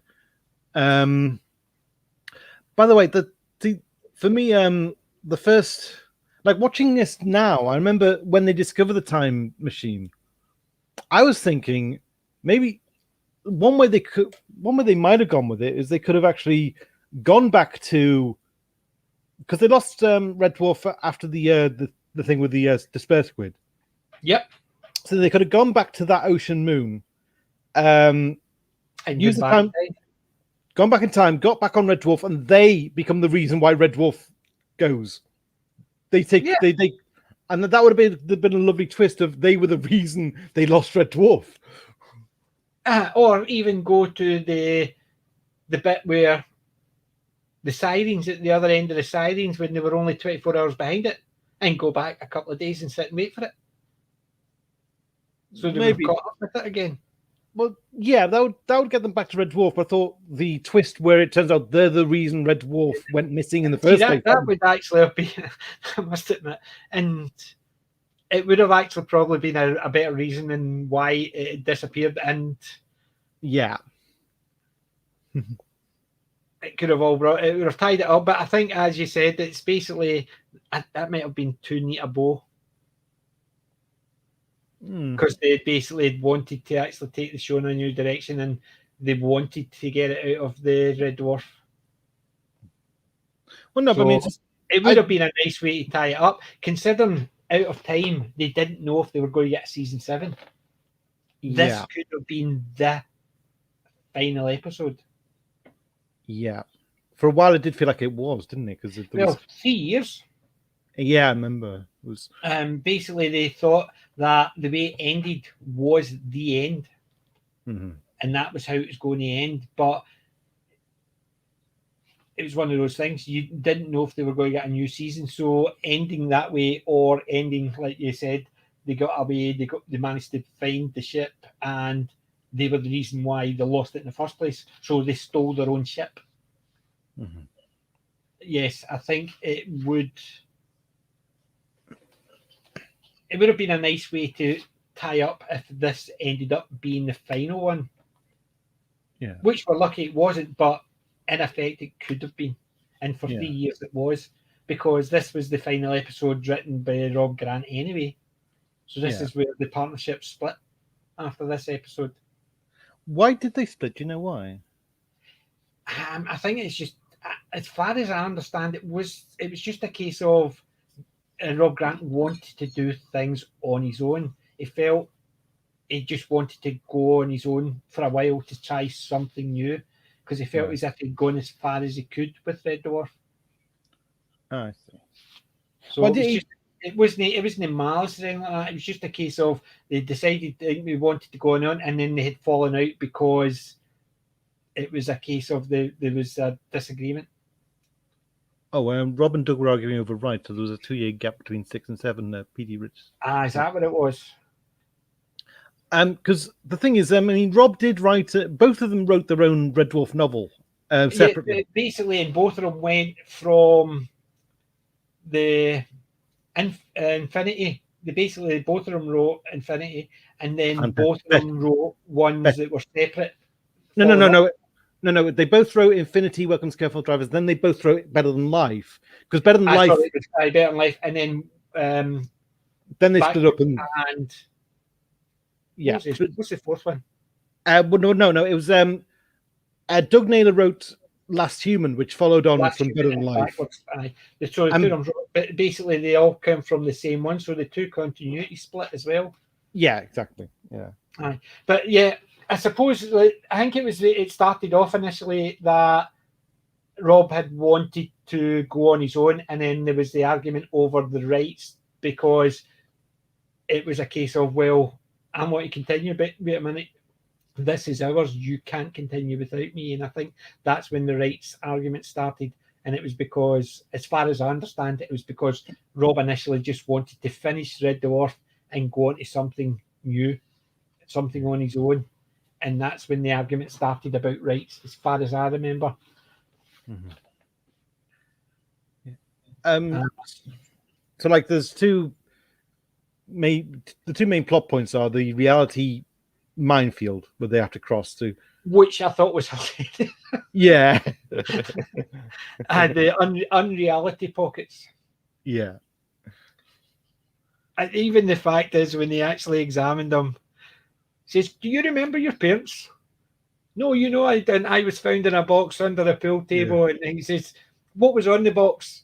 kit or paint before assembly. Yeah. I thought it was just superb. And as I was on captains, and it was basically they're referring back to the Ouroboros. Yeah. Or as Lister says, Rob or Ross. Yeah. Because they didn't know his name when they actually put him in the box. Yeah.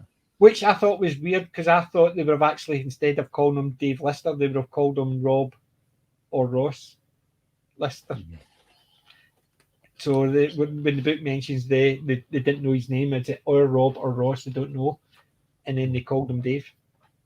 Mm-hmm. But I just thought that was really funny. Yeah. The fact is, they thought he was an android, a series 3. They were less popular because people didn't actually want to actually see ones that looked like them. So but you think about it, how many times has Crichton done some fixing up of Lister? And it fell for the reality pocket part. But I must admit, it was just so funny. It was the fact is, the bit when he came in and says, "Did you use a set square?" Those I thought, go and make it. He was giving it. Go and make it into a nice wee log cabin or something. He came in. Yeah. He says, "There you go, sir. I didn't know if the picket fence was too much." Yeah. And I thought, very good. And it's just the whole Crichton, and then they realised it was unreality pockets, and he goes, "Oh dear." Yeah. But even the one with the cat, the reality pockets, and the cat's going, "I'm here." Says, "We went through another reality pockets and none's happened. The 3 of us are here the same as normal and everything's working." And the cat's going, it's me. Push. And he's going, "I'm getting turbulence." And it's the cat on his shoulder shaking him. And I just, and then he's going, "Can you see me?" And I just thought that was hilarious. Just the fact that the cat was sitting there and knew they couldn't see him, and he was almost in tears. It's like the that actually wants all the attention was invisible. It's like he was in Crichton was going, well, Rim was going, "Well, how can we still remember him? Remember who? I don't remember." I don't know. But it was just the fact that was just the cat is gone. Yes, they started off with the cat's gone, and it went from there. I just thought that is just the way they did that was just so well done. It was just the cat.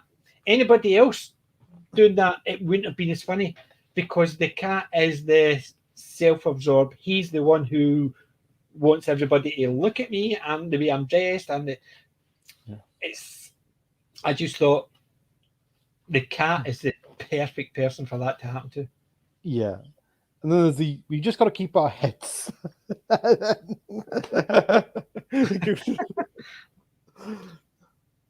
And so then they go through and they actually get the time drive, and there's that gag, isn't it? There's the how about 1422? And the guy goes, "How about 1421?" Like, what's the difference? I had no difference. I just wanted to make it look I was paying attention. Okay, let's go to 1421. Right. It's that reminded me of the Holly one. Remember with the Holly Hop? Yeah. I was expecting them to say, "Nothing's changed. Hold on, I'll look out the other window." I was expecting that level of humour, but I suppose that would be me just expecting them to rehash the joke again. It was like trying to like initially they were saying, "But there's nothing there." That's right. We're now facilities. 8 million years were deep space in 1492 or 1421. Yeah.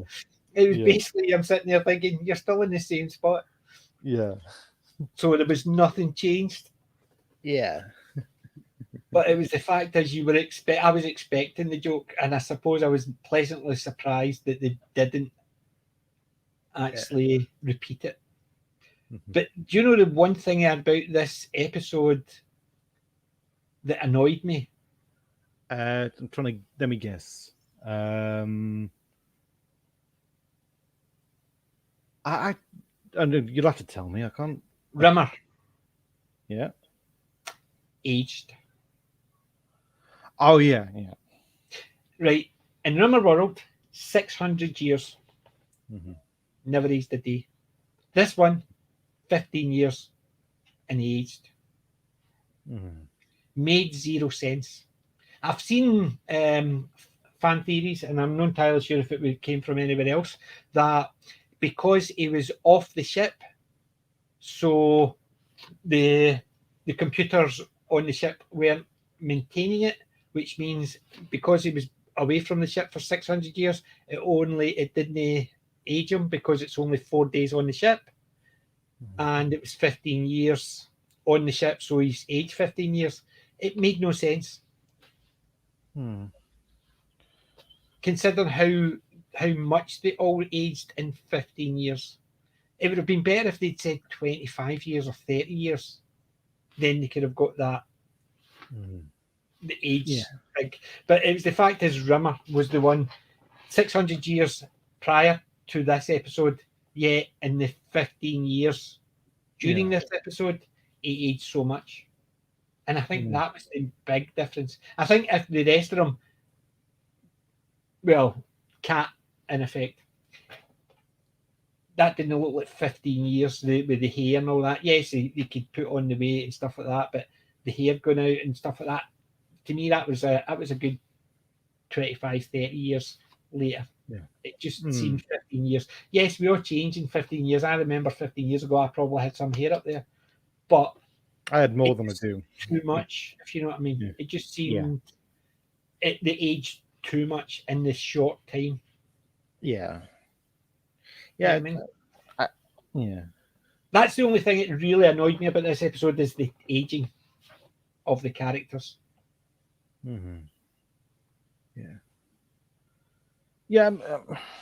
What do you think? Maybe it's not a lot to actually get annoyed at, considering it basically didn't really impact the story or thing. It was just a wee niggly bit because it came right after Rimmerworld. Yeah. And that was the only thing I had fault with this one. I think it's like similar with we were talking about like Emo Hawk. Like I think that worked in that particular time in that slot. I mean, I think if you'd done that in series 7, then when it was as they were saying, it was going for a slightly more the drama approach. Like P.T. Rich says that they were going for the comedy drama approach. If they did Emo Hawk, then it might have seemed a bit too off track in terms of where the show was going. Yeah. But it worked in series 6, and I think it's like you were saying with the fact that it was this was in such close proximity to Rimmerworld. That was the annoying part. Yeah, I think that's all it is. It's just because it was so close to 600 years and then suddenly 15 years, and there's a big difference. And you're sitting there thinking, really, he can survive 600 years and not age a day, but 15 years, and suddenly he looks as if he's actually became a very old man. Look at Daniel. He's still trying to get me to review Line of Duty. Yeah, I need to. I've got too much on. I've got Red Dwarf, and I'm only on season 6. I've got 7 to 13 to do. Then although I've got a new computer I'm setting up, so nothing this weekend. I've got Some Like It Hot, Stir Crazy, Logan's Runs. That's my next 3 movies I'm reviewing. So that's another 3 weeks there. Then I've got Retro Dicky wants me to be on and do a $6 Million Man review. Then I want to do Blake 7. Plus the captain's going to have us on this Thursday to talk about Total Recall. And then the next one will be Zulu. I'm going to be too busy to do a review of Line of Duty as well, considering I've not seen it yet. I'm becoming too busy. I'm still only on episode 3 so far. For the first well, season. I know I could watch one episode at a time, but the problem is I'll lose it because I'll watch an episode and then I'll completely forget it because I've got so much on at the moment. I definitely need to actually do the way I'm doing it because I binge normally. Everything I normally do, I very rarely watch something week by week. I usually binge. And if I watch something, so say if I watch Line of Duty 1, 2, and 3 just to catch up, I'll have Total Recall. I'll watch about 2 or 3 times tomorrow. I'll have Zulu to watch. I'll have season 7 of Red Dwarf to watch. I'll have the movie, either Stir Crazy, whatever, to watch 2 or 3 times. Plus, I've actually got to do work while I'm not doing it. Yeah. I'm working from home, so yes, I can actually do stuff and have stuff on in the background. But it's the fact is, if I watch 1 episode a week, it'll be gone. There'll be no way on earth I'll be able to retain what happened the week before. I would have to watch episode 1, 2, and 3. Then for next week, I'd have to watch episode 1, 2, 3, and 4. Then for the week after that, it's 1, 2, and it would just actually pile up to the point I wouldn't have time to watch it all. So I need to wait until I've caught up with myself before I actually jump ahead and review Line of Duty.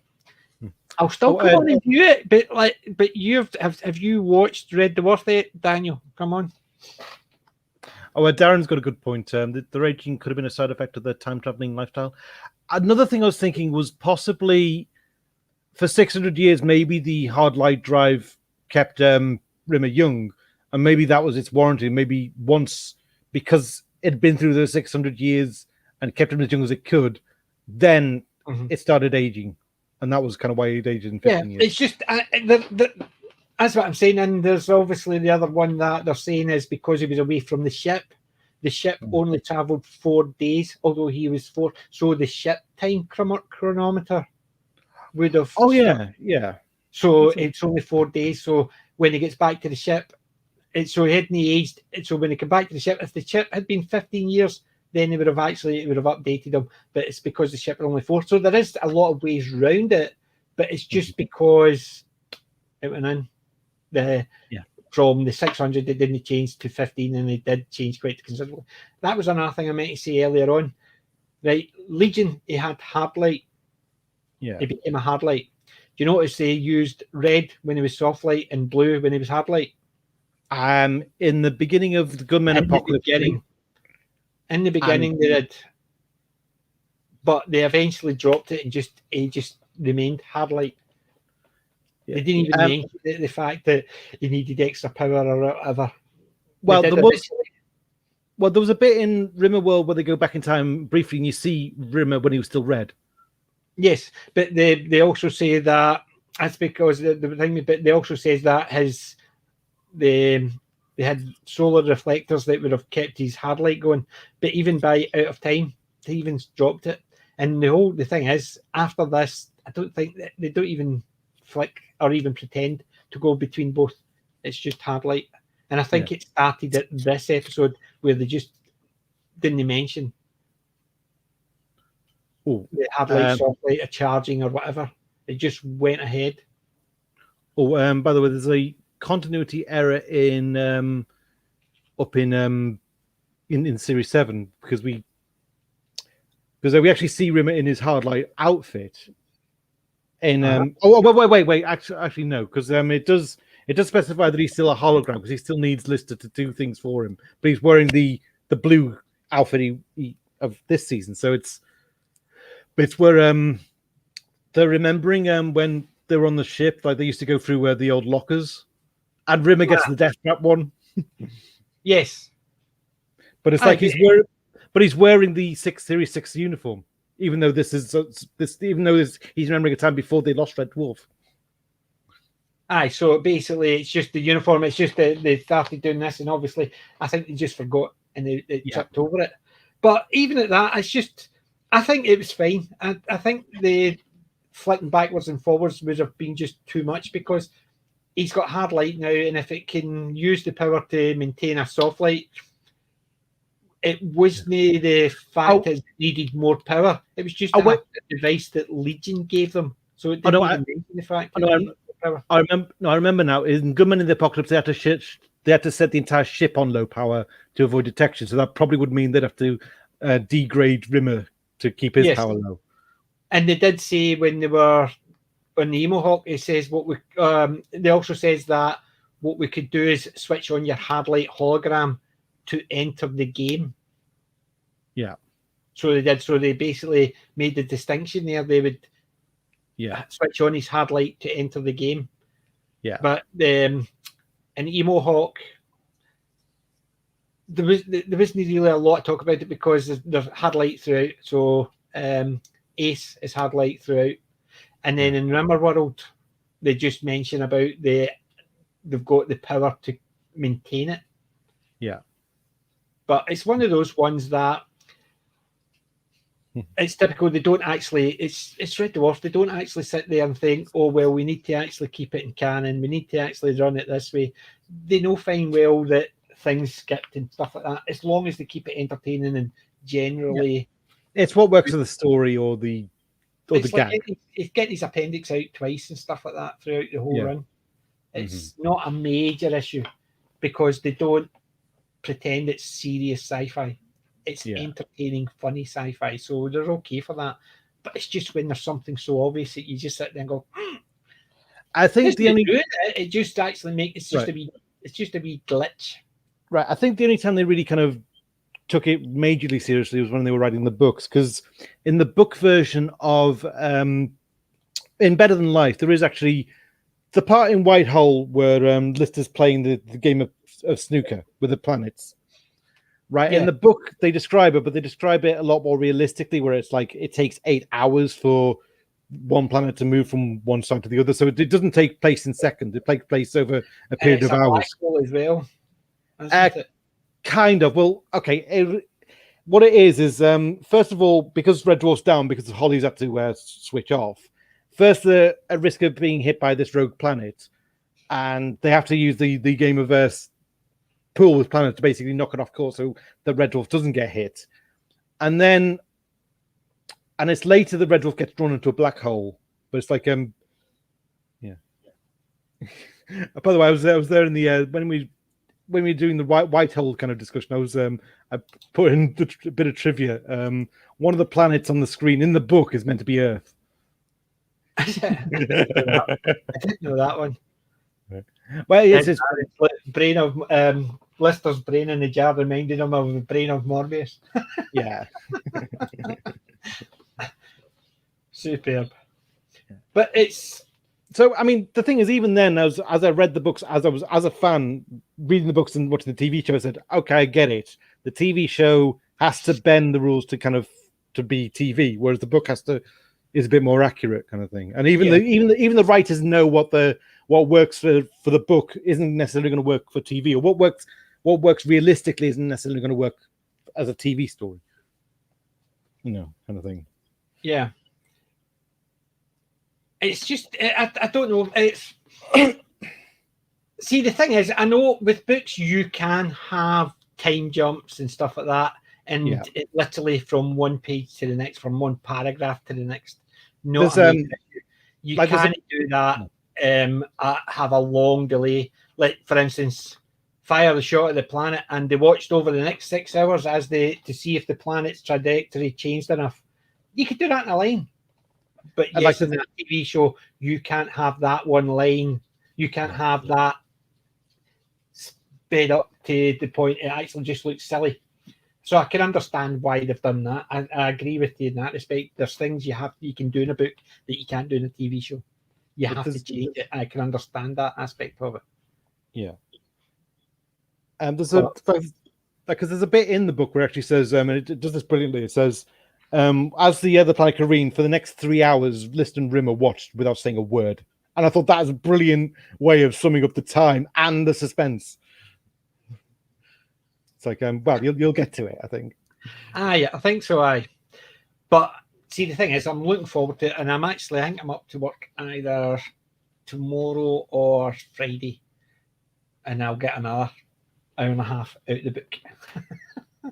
Well, it's in the next book. Yeah. That's basically that should take me to the end of this book and then go on to the next book. Cool. So it is. So, but it's just one of those things. I'm getting round the books. It's just taking its time. Because normally it's only when I'm driving. Yeah. So what was your all-out score for Out of Time? Well, we've only just scratched the surface. I know, but it's just basically just want to actually compare it. Before we go into discussing how it ended and how they got round to it. What did you think of it as a whole? I meant to ask right at the beginning before we got onto that. That's what I was meaning, because I've asked that about every other one. What was your impressions of it as a whole? I mean, it used to be, I would say it was one of my favorites for a while. I still get goosebumps at the ending. But it's pretty solid all round, I'd say. I mean, I still think, I mean, is it my favorite of the season? Probably, it's one of the stronger episodes, I'd say. Definitely one of the stronger episodes. It's definitely one of the stronger ones. I think the three strongest ones, not the three best ones, the three strongest ones was definitely the beginning, the middle, and the end. Basically, Sirens, Out of Time, and Gunman. To me, were the three strongest. Was it the funniest one for me? I think no. I think Emo Hawk is slightly funnier, but the story's not as strong. I think it's definitely, it ends in a nice, strong story. Yeah. And that's basically what you want. You want a good beginning, middle, and end. And as was it Wendy? It says that they usually put the weaker ones near the end, but not right at the end. Which Rimmerworld is good, but it's definitely weaker than Out of Time. So, I mean, I love the bit where Crichton, he's at communion with them, and then you don't see what's discussed because he's the one who has to talk to the future Starbuck crew, and then he comes in and he's like, "Mr. Lister, I love you. I hate you to go anywhere not knowing that." And you're sitting there thinking, is it going to happen just now or tomorrow? And then he basically, when I'll make you your food, hey, watch out with those chilies. The way you're going, you're not going to be enough for tomorrow, and he just pours the rest in, and you're sitting there thinking, when is it going to happen? Yeah. And that's what I want to know. When was it going to happen, and what was going to cause it? Yeah. But even saying it that, then I thought, well, see the bit they cut out when he came out the toilet in the previous one, and when and they came out and said, and he came out the toilet and said, "Oh, what was that happening?" That's so and so. That's the one I was expecting. They could have added a bit to that and say it's definitely not just because they mentioned it earlier with Rimmer. Legion took his appendix out. Yeah. Gareth says, I told you it wasn't something to do with what Legion done to me, and implying that he was something wrong with him. That's what I thought they were going to do. But the way they did it in this one, then I thought, well, they can't, because they're implying it happens almost the next day after. So the future selves must have said, oh, by the way, tomorrow this is going to happen. Yeah. How do they know it was tomorrow? Based on the fact is they know what date they came back to. So they knew what date, where they were going to be, and what was going to happen to them the day after. So they came back to that day. So I could understand that aspect of it. However, I didn't quite get that sense. I thought maybe it was going to happen maybe years ahead, but Crichton was just in such shock that it was going to happen at all that he was basically spoiling Lister kind of thing. Yeah, finding out that something had happened to him when he came out the door, but it was the bit when he was making the food, and he says, "You watch it, you'll not be enough. You'll finish it all, and there'll be none for tomorrow." And then he poured it all in. Yeah, that was the point. I thought, well, it's meant to happen. It has to be happening tomorrow, because in effect, he's mentioned there'll not be enough for tomorrow, and he basically, instead of taking some out, he poured the rest in, as if you'll not need them tomorrow. Yeah. So the part at the beginning, yes, that's what I thought. It was the fact is he's in shock. He's been told something's happening to him, so he's saying, "You know, I love you." That, but I didn't feel it was imminent. Yeah. But as soon as he did that with the chilies, I thought it's going to happen the next day, and that's probably why they came back to that day, because they knew a date where they would be, and why they would be there. Yeah. By the way, Darren Paris said the cliffhanger was Rimmer's redemption, and he wanted to fight. See, thing is, I was a little bit kind of watching it this time. I thought maybe there should have been a bit more reason why they came to blows, rather than the future selves are associated with the wrong people, kind of thing.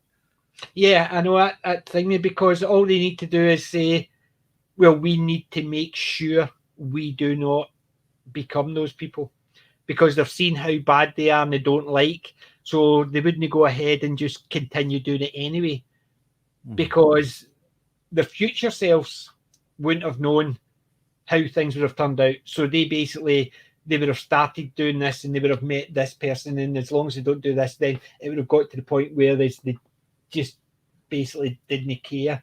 They just wanted everything that they could get. Well, see, I would have that off as being, oh, we'll only visit these people, but we've met that, and then we realised that actually he's meant to be a bad person, but we never come across it, and it got worse, and it would have been a gradual thing to get to that point. But yeah, I would have liked them to maybe, it wasn't just that they mixed with them, but they became complicit with something that maybe the Nazis did, maybe.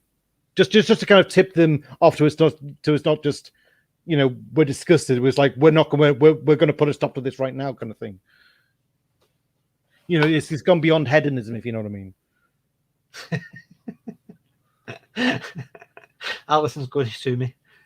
Yeah, so, I mean, because I feel like the bit where Crane says the Hitlers, that could have been the beginning of it rather than the main point of it. That's the kind of hint of they've gone off the reservation kind of thing. But it should have been maybe something more that finally, to me, tipped them off completely.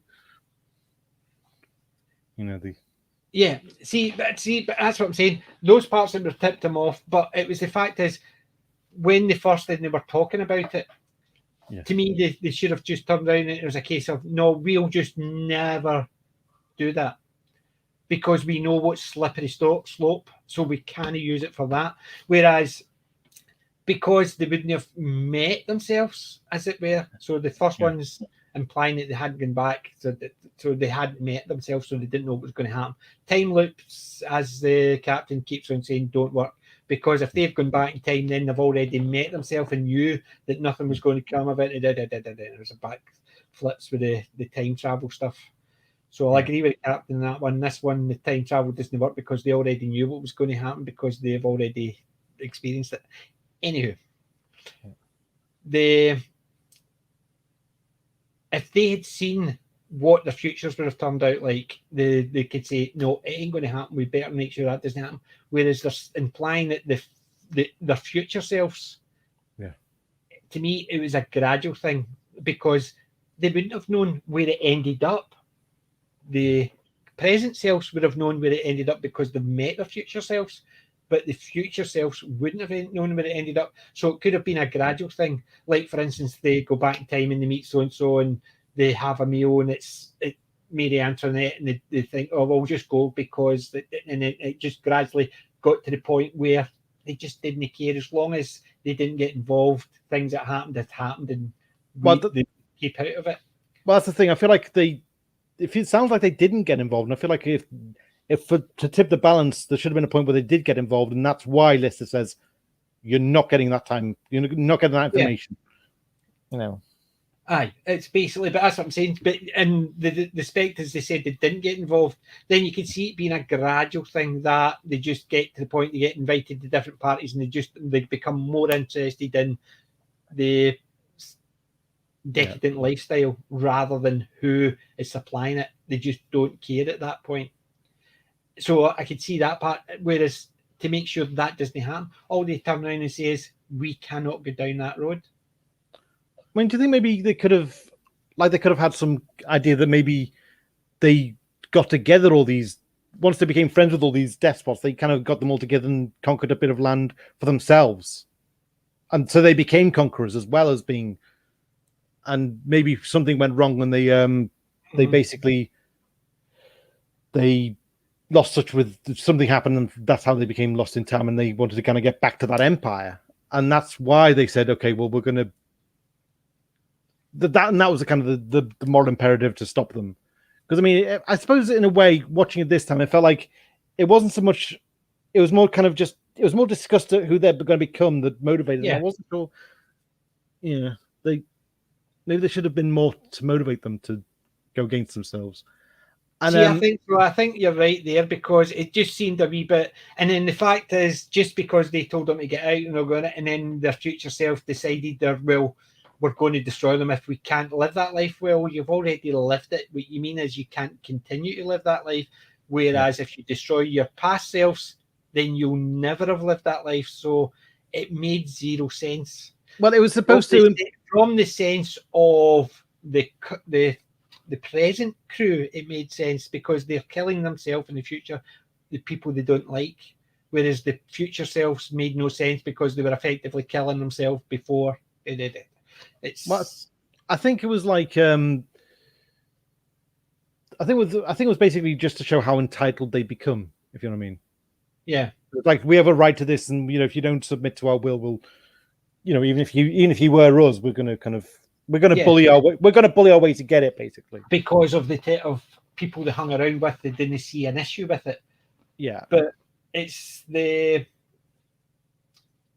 not so much the self-fulfilling prophecy, but they know that if they do destroy them, yes, I can understand they attacked to cripple the ship, and then they may have other things on the ship that they could get what they want because they've got faster than light drive. They could have their hollyhock or whatever to get into the ship, get the bit out and come out, or they could transport it across and just leave them stranded. As long as they leave a working one there, they could transfer it across and transfer it back because they know eventually they're going to be them. It's. Well, I think like that aspect of it, I just thought it was a wee bit darker, and it didn't quite make the sense because that's like turning around saying, "Well, I've lived 15 years the way I want to, and I want to continue living this way. And if you don't let me, I'm going to kill me before I got to where I am." So I didn't have that life to live. Like I think, like I mean, the other thing was like it was supposed to be that they'd had a taste of what they'd kind of because they've been guests in our time and President Starbuck's time, and they'd seen how they used to live. There was that kind of disgust of being reminded of that life, and they said, "You know what, future or bust, we are not returning to that life," kind of thing. Yes, and it was like they were kind of I suppose there's that, but it's. Would you kill yourself just to actually? Yeah, I mean that's the part I didn't quite understand. Them killing themselves prior to getting to that point. But yeah, like I think as an action bit, it's very rousing, and like I think the Rimmer's kind of we don't stand a chance, but let's fight anyway. That's great. Yeah, well, better Smeg than better dead than Smeg. Yeah, yeah, which was. I must admit, when I first heard it, when it first showed, I thought, huh? What? A bit of Ace coming through. Did they leave a bit of Ace from Emohawk? Has he learned a lesson from Rimmerworld? Yeah. When the very first time I saw that and he says better dead than Smeg, I thought, oh, really? Has he learned something from Rimmerworld? Is a bit of Ace come through? Yeah. But they wanted to change his character slightly anyway, by the looks of it. And as Darren said, it was the cliffhanger ending was a redemption for Rimmer. Yeah. Well, yeah, because it was. Yeah, I mean, I think the great thing was that it seemed to be going well, and then Lister dies, and that was the shock moment of, oh, this is serious, and then. And then it's like Crichton nearly says it, and Rimmer has to kind of find out what he meant, and he figures it out, and that's kind of it was heroic, but it was in character for Rimmer kind of thing. It was like and because I think they did have a choice: were they actually going to save? Like, because I think the original ending was that what Rimmer does saves and restores them back to life, and because you've seen the original ending on the Smeg Up tape, haven't you? Yes, I think I had because Nate remind me. I think I have, but it's. I remember Rimmer destroyed it, but it's before any damage gets done. Well, he does, and then any fatalities happen. No. The events happen as we see, but basically, originally they were going to end with the ending where you just fade to you fade back to Red Dwarf. Sorry, you fade back to Starbuck, and it's basically it's Crichton kind of offering everyone the urine recycle margarita, and saying, "Listen, Mr. Rimmer saved us all. He destroyed the time drive, and we found Red Dwarf again," kind of thing. It's just time to celebrate, and that was going to be the ending. And then I think they decided, no, having the ship blow up has much more impact. It's a bigger cliffhanger, and I think I did see that in this mega, and I didn't know they'd said about the Red Dwarf, but I remember them. It sort of faded in. It faded out and then faded back into them sitting there celebrating. Yeah. Yeah, I remember seeing it on this mega, but I've only seen it once, and I remember that because it was years ago. Because, as I said, I don't know where I got it from because it's definitely not that. So it could have been in any one of the tapes I've seen. I've got. It was the first one, I remember, because I remember getting the first one. So that's brilliant. I do recollect it, but I would need to check my stuff again. So, I mean, I think it worked as a season cliffhanger, and even kind of as a. And they weren't sure if they were going to come back. So, as a season or a program ender, it left people guessing. Yeah. Because you look at a lot of programs. Remember Soap? You remember that one? The old American one with the Tates and the Campbells. They left that open because they knew we were about to finish, but they left it open that Bert was getting abducted by aliens, or thought he was going to get abducted by aliens, and they left it in such a way that it's not so much you didn't know, they left with a cliffhanger that you needed to find out what happened. It wasn't one that this could be the end. They left it in a typical cliffhanger. Yeah. And because that, I think people got annoyed more about the ending than anything else. Whereas if they know they're the ending and they tie it up, that's different. If they don't know they're the ending and they leave a cliffhanger because they're expecting a new season, that's different. It's because they knew they were ending, but they ended it deliberately on a cliffhanger. Whereas this one, they didn't know if they were going to get another season. So they left it in such a way that if they got another season, no problem. If they didn't, no problem, because it's ambiguous enough. Yeah. Alison says the ending gave her goosebumps too. Yeah. I mean, it's not a surprise because of, you think about it, you've just watched characters you've watched for the last 6 seasons die, all of them. And you don't know what happens because you didn't know if they were coming back. Really? Yeah. If you knew, it'd be like nowadays, they say, so-and-so has been given season 2, even though you're only started season 1. So by the time you get to the end of season 1 and whatever it is blows up, oh, you already know season 2 is coming back. So it's not as big an impact. Mm-hmm. But at that point, you did not know if we were going to get another season. So that could have been they're either dead or you don't know. Or Smeg. But PD Rich said they shot the original ending as a pickup after the audience shoot. The audience was so horrified by the cliffhanger they decided to keep it. Yeah, and I'm not surprised because it was one of those ones you're sitting there thinking, oh. Yeah. And it is one because if they had decided, say for instance, the BBC at the time had decided, nah, we're not giving you any more money. You two are split up. We don't think it's going to be successful after with just you on your Todd. So no, you're getting no more money, no more seasons.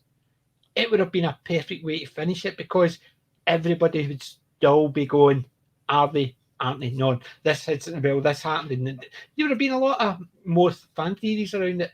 But because, yes, we had to wait 3 years and eventually they got an answer to it, which was there is basically a scroll, same idea as, well. Oh, no, it wasn't a scroll. To season 2. It was basically done in a explanation to an exploding toaster. Yeah, well, it was the explanation. It wasn't the scroll. It was Lister was kind of trying to tell. It was try to explain it to the recording device. It was a recording device, and it basically kept blowing up. But in effect, it's the same idea as a scroll from season 2 or 3, where it basically tells about the Jim and Bexley getting put back to the alternate dimension to be with their mother. Yeah. Who was their father and and stuff like that.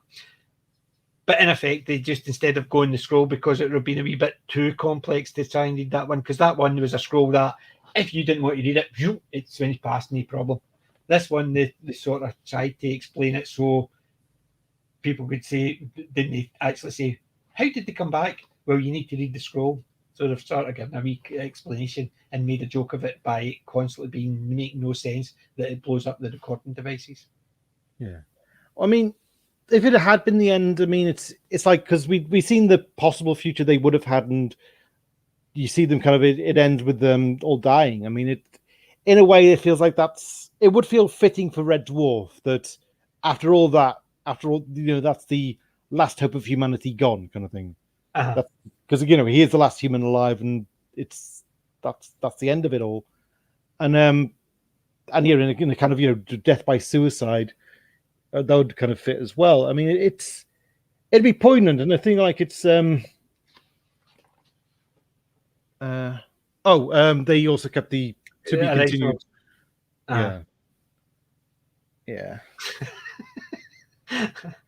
But I think in a way it would have fit if it had said to be continued and it never got continued. That would almost be kind of it'd be the kind of cruel irony that I think would fit Red Dwarf.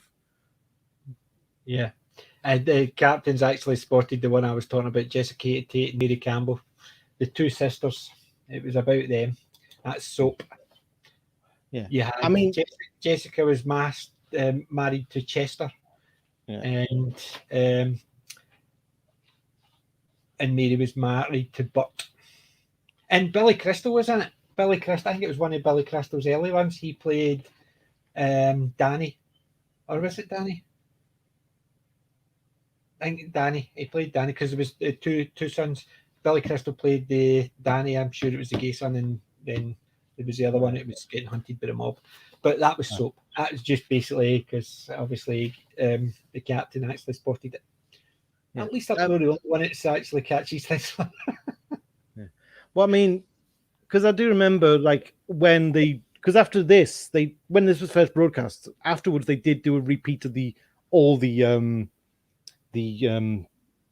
Red Dwarf episodes, like because they basically redid them all from the start. They kind of did a whole repeat run, and it was the first time they repeated series 1, because they were at the same time it was also the first time they'd released series 1 on video, and it's like it fit because it was in the shadow of these characters are dead now, and it was almost in the shadow of that. You kind of were revisiting their early years and everything up until the present day, and I suppose they also did the repeat because obviously they were maybe going to do series 7. Yeah. Oh, PD Rich says he's done a 2,000 word essay on Red Dwarf. Success and continuation of Red Dwarf last May for uni. That's what I was laughing at. I just popped it up on the screen.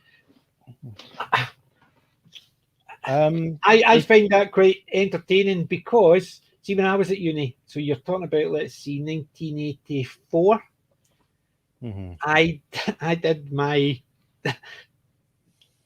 It wasn't an essay, it was a talk. We all had to get up. It was a communications part of our exam.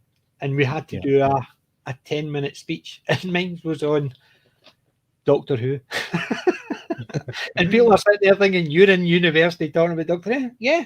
I explained why the difference between the evil characters, the Daleks and the Master, and why the Master was more evil because he was more human, and how less human creatures don't seem as evil because you don't see yourself in them, and all this. I explained all that, and it's just when he said he did a 2,000 word essay in Red Dwarf, and I'm sitting there thinking, I did a 10-minute speech in uni for an IT course on Doctor Who. Oh, but have you still got the forum link? Yes. Do you think you could probably pop in the chat again, maybe? Because we got new people. Yep. That's the chat. Then just basically go in there, register. You can watch. It's Doctor Who. It looks like looks like it disappeared.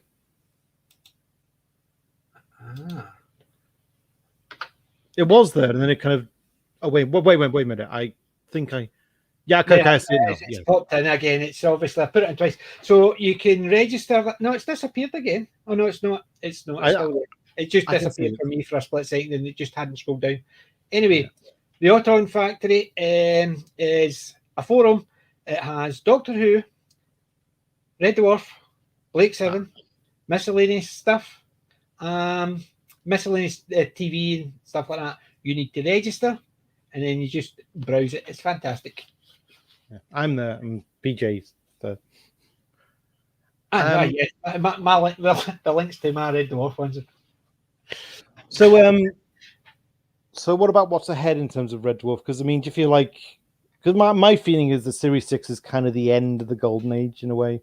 I think season 6, where the two of them split up, definitely, I think it was a turning point. Yeah.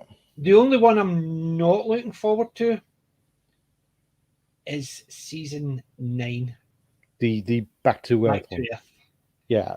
There is bits and pieces on it that are funny, but there's a lot in it I think are cringy. Yeah. And that's the only one I'm not looking forward to, because the other ones are not as good as the first 6 seasons. And I think it's the same idea. It's because you had Grant and Naylor who could work very well together. Yeah. And the fact that they split and they fell out, I think if they had initially split the way they'd wanted just to do different things and then come back, I think it was the one wanted to split and the other one didn't. And I think that caused the arguments. And then that just basically made it worse. Mm-hmm. So I think you're right. This was the golden age coming to an end. Mm-hmm. And considering you get another, 7 more seasons of it, didn't do too bad for a decline. Because it still was good. It still went out in a high. So you'd probably say it went into the Silver Age. Then you could have obviously called Back to Earth the Bronze Age, or worse if you wanted. But the rest of it was the Silver Age. I think it's probably the easiest way to do. Mm-hmm. So, all in all, what did you think of season 6 compared to just even last week's set 5? What? I think I preferred 5 because it was slightly. I think there was more of a kind of a statement of maturity there, and I feel like maybe Series 6 was a little bit not so much that. I feel like, but I feel like it was. I mean, I still thought Series 6 was on the whole solid. But again, now I'm looking back and I think, well, there's maybe a few missed opportunities there. They could have gone a bit more for the chase, the Red Dwarf chase element, and maybe a bit more, that kind of thing. Yeah. See, I quite agree. I think season 5 was far tighter, and the stories were more. See, I know it sounds silly, but I thought they were slightly more on genre. Yeah. Mm-hmm. Whereas this one, although they were on genre, I think they were a bit darker. Even the dark humor in it was funny, but it was still dark. Yeah. So, for instance, the sirens with the blood splatter across the screen, even though you're laughing at his dying words. The thing is, it's like, see, like, for me, the first episodes I watched were Meltdown and Demons and Angels, so I've probably always had a conception of the show as quite a dark comedy, as a black comedy kind of thing. So I suppose in a way that just feels true to form for me, even though I know the Red Dwarf didn't quite start that way. It actually did. You think about it, it started at the end where everybody died. Well, yeah, but I mean, it wasn't. It started with everybody dying. Here's the crew, by the way. Here's the captain. Here's the first officer. Here's Lister's friends. Here's this. Here's that. They're all dead. So yeah, but it did have a dark start because it basically introduced you all the characters just to kill them all in the first episode. Yeah, but I mean, it didn't feel. I mean, that was the poignant angle. I mean, it didn't feel like it was mean-spirited about the fact. I didn't think it was mean-spirited. No, I thought it was but it was dark, as in the way you think about it. A lot of programs, the first episode is introducing all the characters and all the side characters, and just to give you the premise. And then what did they do at the end? Killed them all. Yeah. And you know what I mean? So there you go. That it started to me, it was a wee bit dark. Yeah. But it wasn't. I think the ones in this one were a lot darker. They weren't that. See, they were funny, but they weren't done dark in a humorous way because yes, there was the humor behind it, but the things like, for instance, the captain talking about what happened to his crew and all that, and then with the blood splatter across the screen as he's basically being absorbed, and then you had the Captain Cow getting shot in the back, and Kachansky, come on boys, I'm going to kill you, I'm going to kill me and my two kids. Very dark. Yeah, that's what I was meaning. I think it was a lot darker, which I always prefer lighter humor. I've always preferred lighter humor. I've nothing against dark humor, but if I had a choice for something dark or something light, I'll always go with light humor every time. Yeah. So I liked 5 for that because I thought it was a more on genre and the humor was lighter. Yeah. But yeah, I mean, I'd still say it was mostly solid. I'd say Gunmen was probably my favorite of the. But I mean, I really like Sirens as well, and yeah, I'd probably go for Emo Hawk as well as a. See, I think I would agree with the 3, but I would slightly change the order. If I was going to watch them just for the humor side, I would put Emo Hawk as second, and I would put Sirens as third. Yeah. And it's only just for the simple fact is I think Sirens is a stronger story.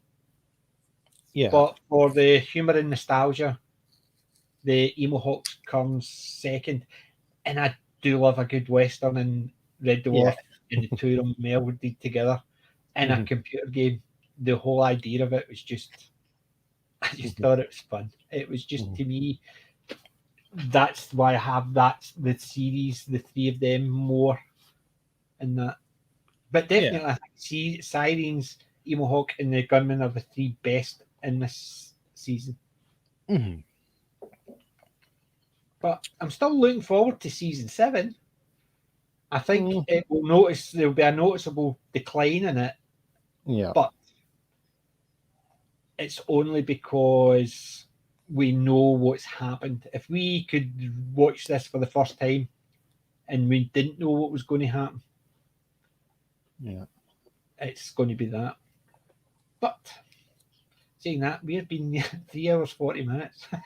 Yeah. Definitely, we've really got into this one. We really enjoyed it. Yeah. But I think we should finish, and you definitely be coming back. Well, that's the thing. I might see you're fully booked for Series 7. I don't have Series 8, so probably more likely to come back on Series 11 or 12. Not a problem at all. Or even 13. I've got the Promised Land. I could do the Promised Land. I love the Promised Land. Yeah. I think for Promised Land, we should get as many people on as possible. And if you ever do one on the books, I'm your man. Yeah, I would love to do one in the books. You come on for that one, definitely. Well, tomorrow I'm on with the captain. We are talking Total Recall. Cool. So I'm looking forward to that. So, and then I'm going to be on the captain another time talking Zulu, one of my favourite movies. And the captain's going to school me on it. I'm sure he is. Basically, I'll give him a run for my money. I'm actually an old geek as well when it comes to Napoleonic stuff, Board War stuff. I do like I'm more Napoleonic, so the captain will probably outstrip me on it. So, but I'll still give him a good run for his money. And but Total Recall tomorrow. Right. And what about yourself? What's the next one for you?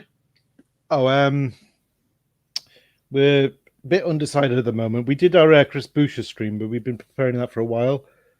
Not sure. I'm not really.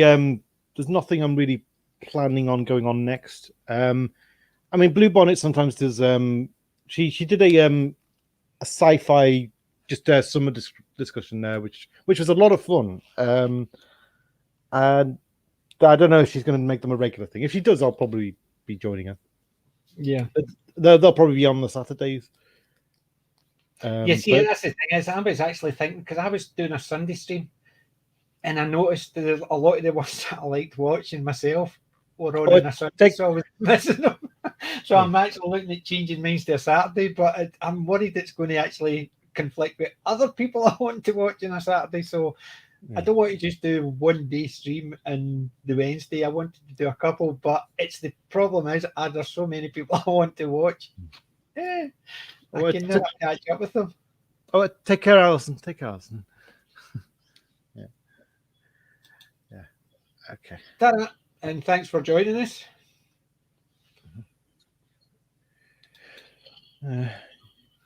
New subscriber, I think. MC, basically, MC's usually on the chats and captains, and he's just joined us as we're finishing. All right, okay. Listen back. We did a we did a good one. I know it's nearly 3 hours 45 minutes, but definitely listen back, MC, and don't forget, people, hit the subscribe, and please leave a comment if there's anything else you want to see me do. Next week is season 7 Red Dwarf, and over the weekends, once I get what day I'm going to do it on, it's either going to be Saturday or Sunday. I think it's going to be Saturday night. It's going to be movie mainly, but I'll cover any geeky stuff, and I might be even looking to do a panel chat about geeky stuff. Hence the reason why I called it Geeky Talk, or Let's Talk Geeky. So it's basically, I find myself talking to myself I find myself boring to myself. But we're all the same when we listen to our own voices. Well, some of us are the same when we listen to our own voices. I know there's some out there that can talk to themselves for hours and hours, but I'm not going to mention any names. But too damn many of them. But thank you again for joining us, and definitely I'll rebook you for 13. If you want to come on anyone prior to that, just give us a shout. Cool. Next week it's Darren and Windology. Yep, they're both on next week, and I'll be looking forward to that, but we'll see how it goes. I know there's going to be a few struggle sessions in some of the seasons, but we'll see how that goes. But I'll be typing furiously in the chat. But thank you again. And remember, ladies and gents, I'm not old, I'm classic. And remember, watch my classic streams when they come on. I'm going to be doing more movies. Next movie I'm going to do is going to be Logan's Run, a week on Saturday. We'll see go from there. And I'll be looking for somebody to come on and chat about Logan's Run with me. And Jenny Agutter. Well, Chris, I make it. Walkabout came out when I was just at that right age, and it was a perfect movie for me. I'm an old pair. What can I say? Anywho, you're classic.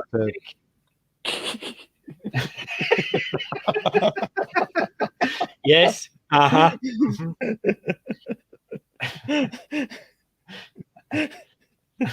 As I say to my wife, I'm a specialist nowadays. I'm married. I'm okay. All right. But thank you very much. And remember, the link is in the chat for the forum. Go over and join it, and I'll see you there because I'm in, and my videos will begin up. And thank you again. So we'll both say good night to you, and we will see you in the funny pages. All right. Bye, everyone. Bye. Good night. Take care. And normally the captain would be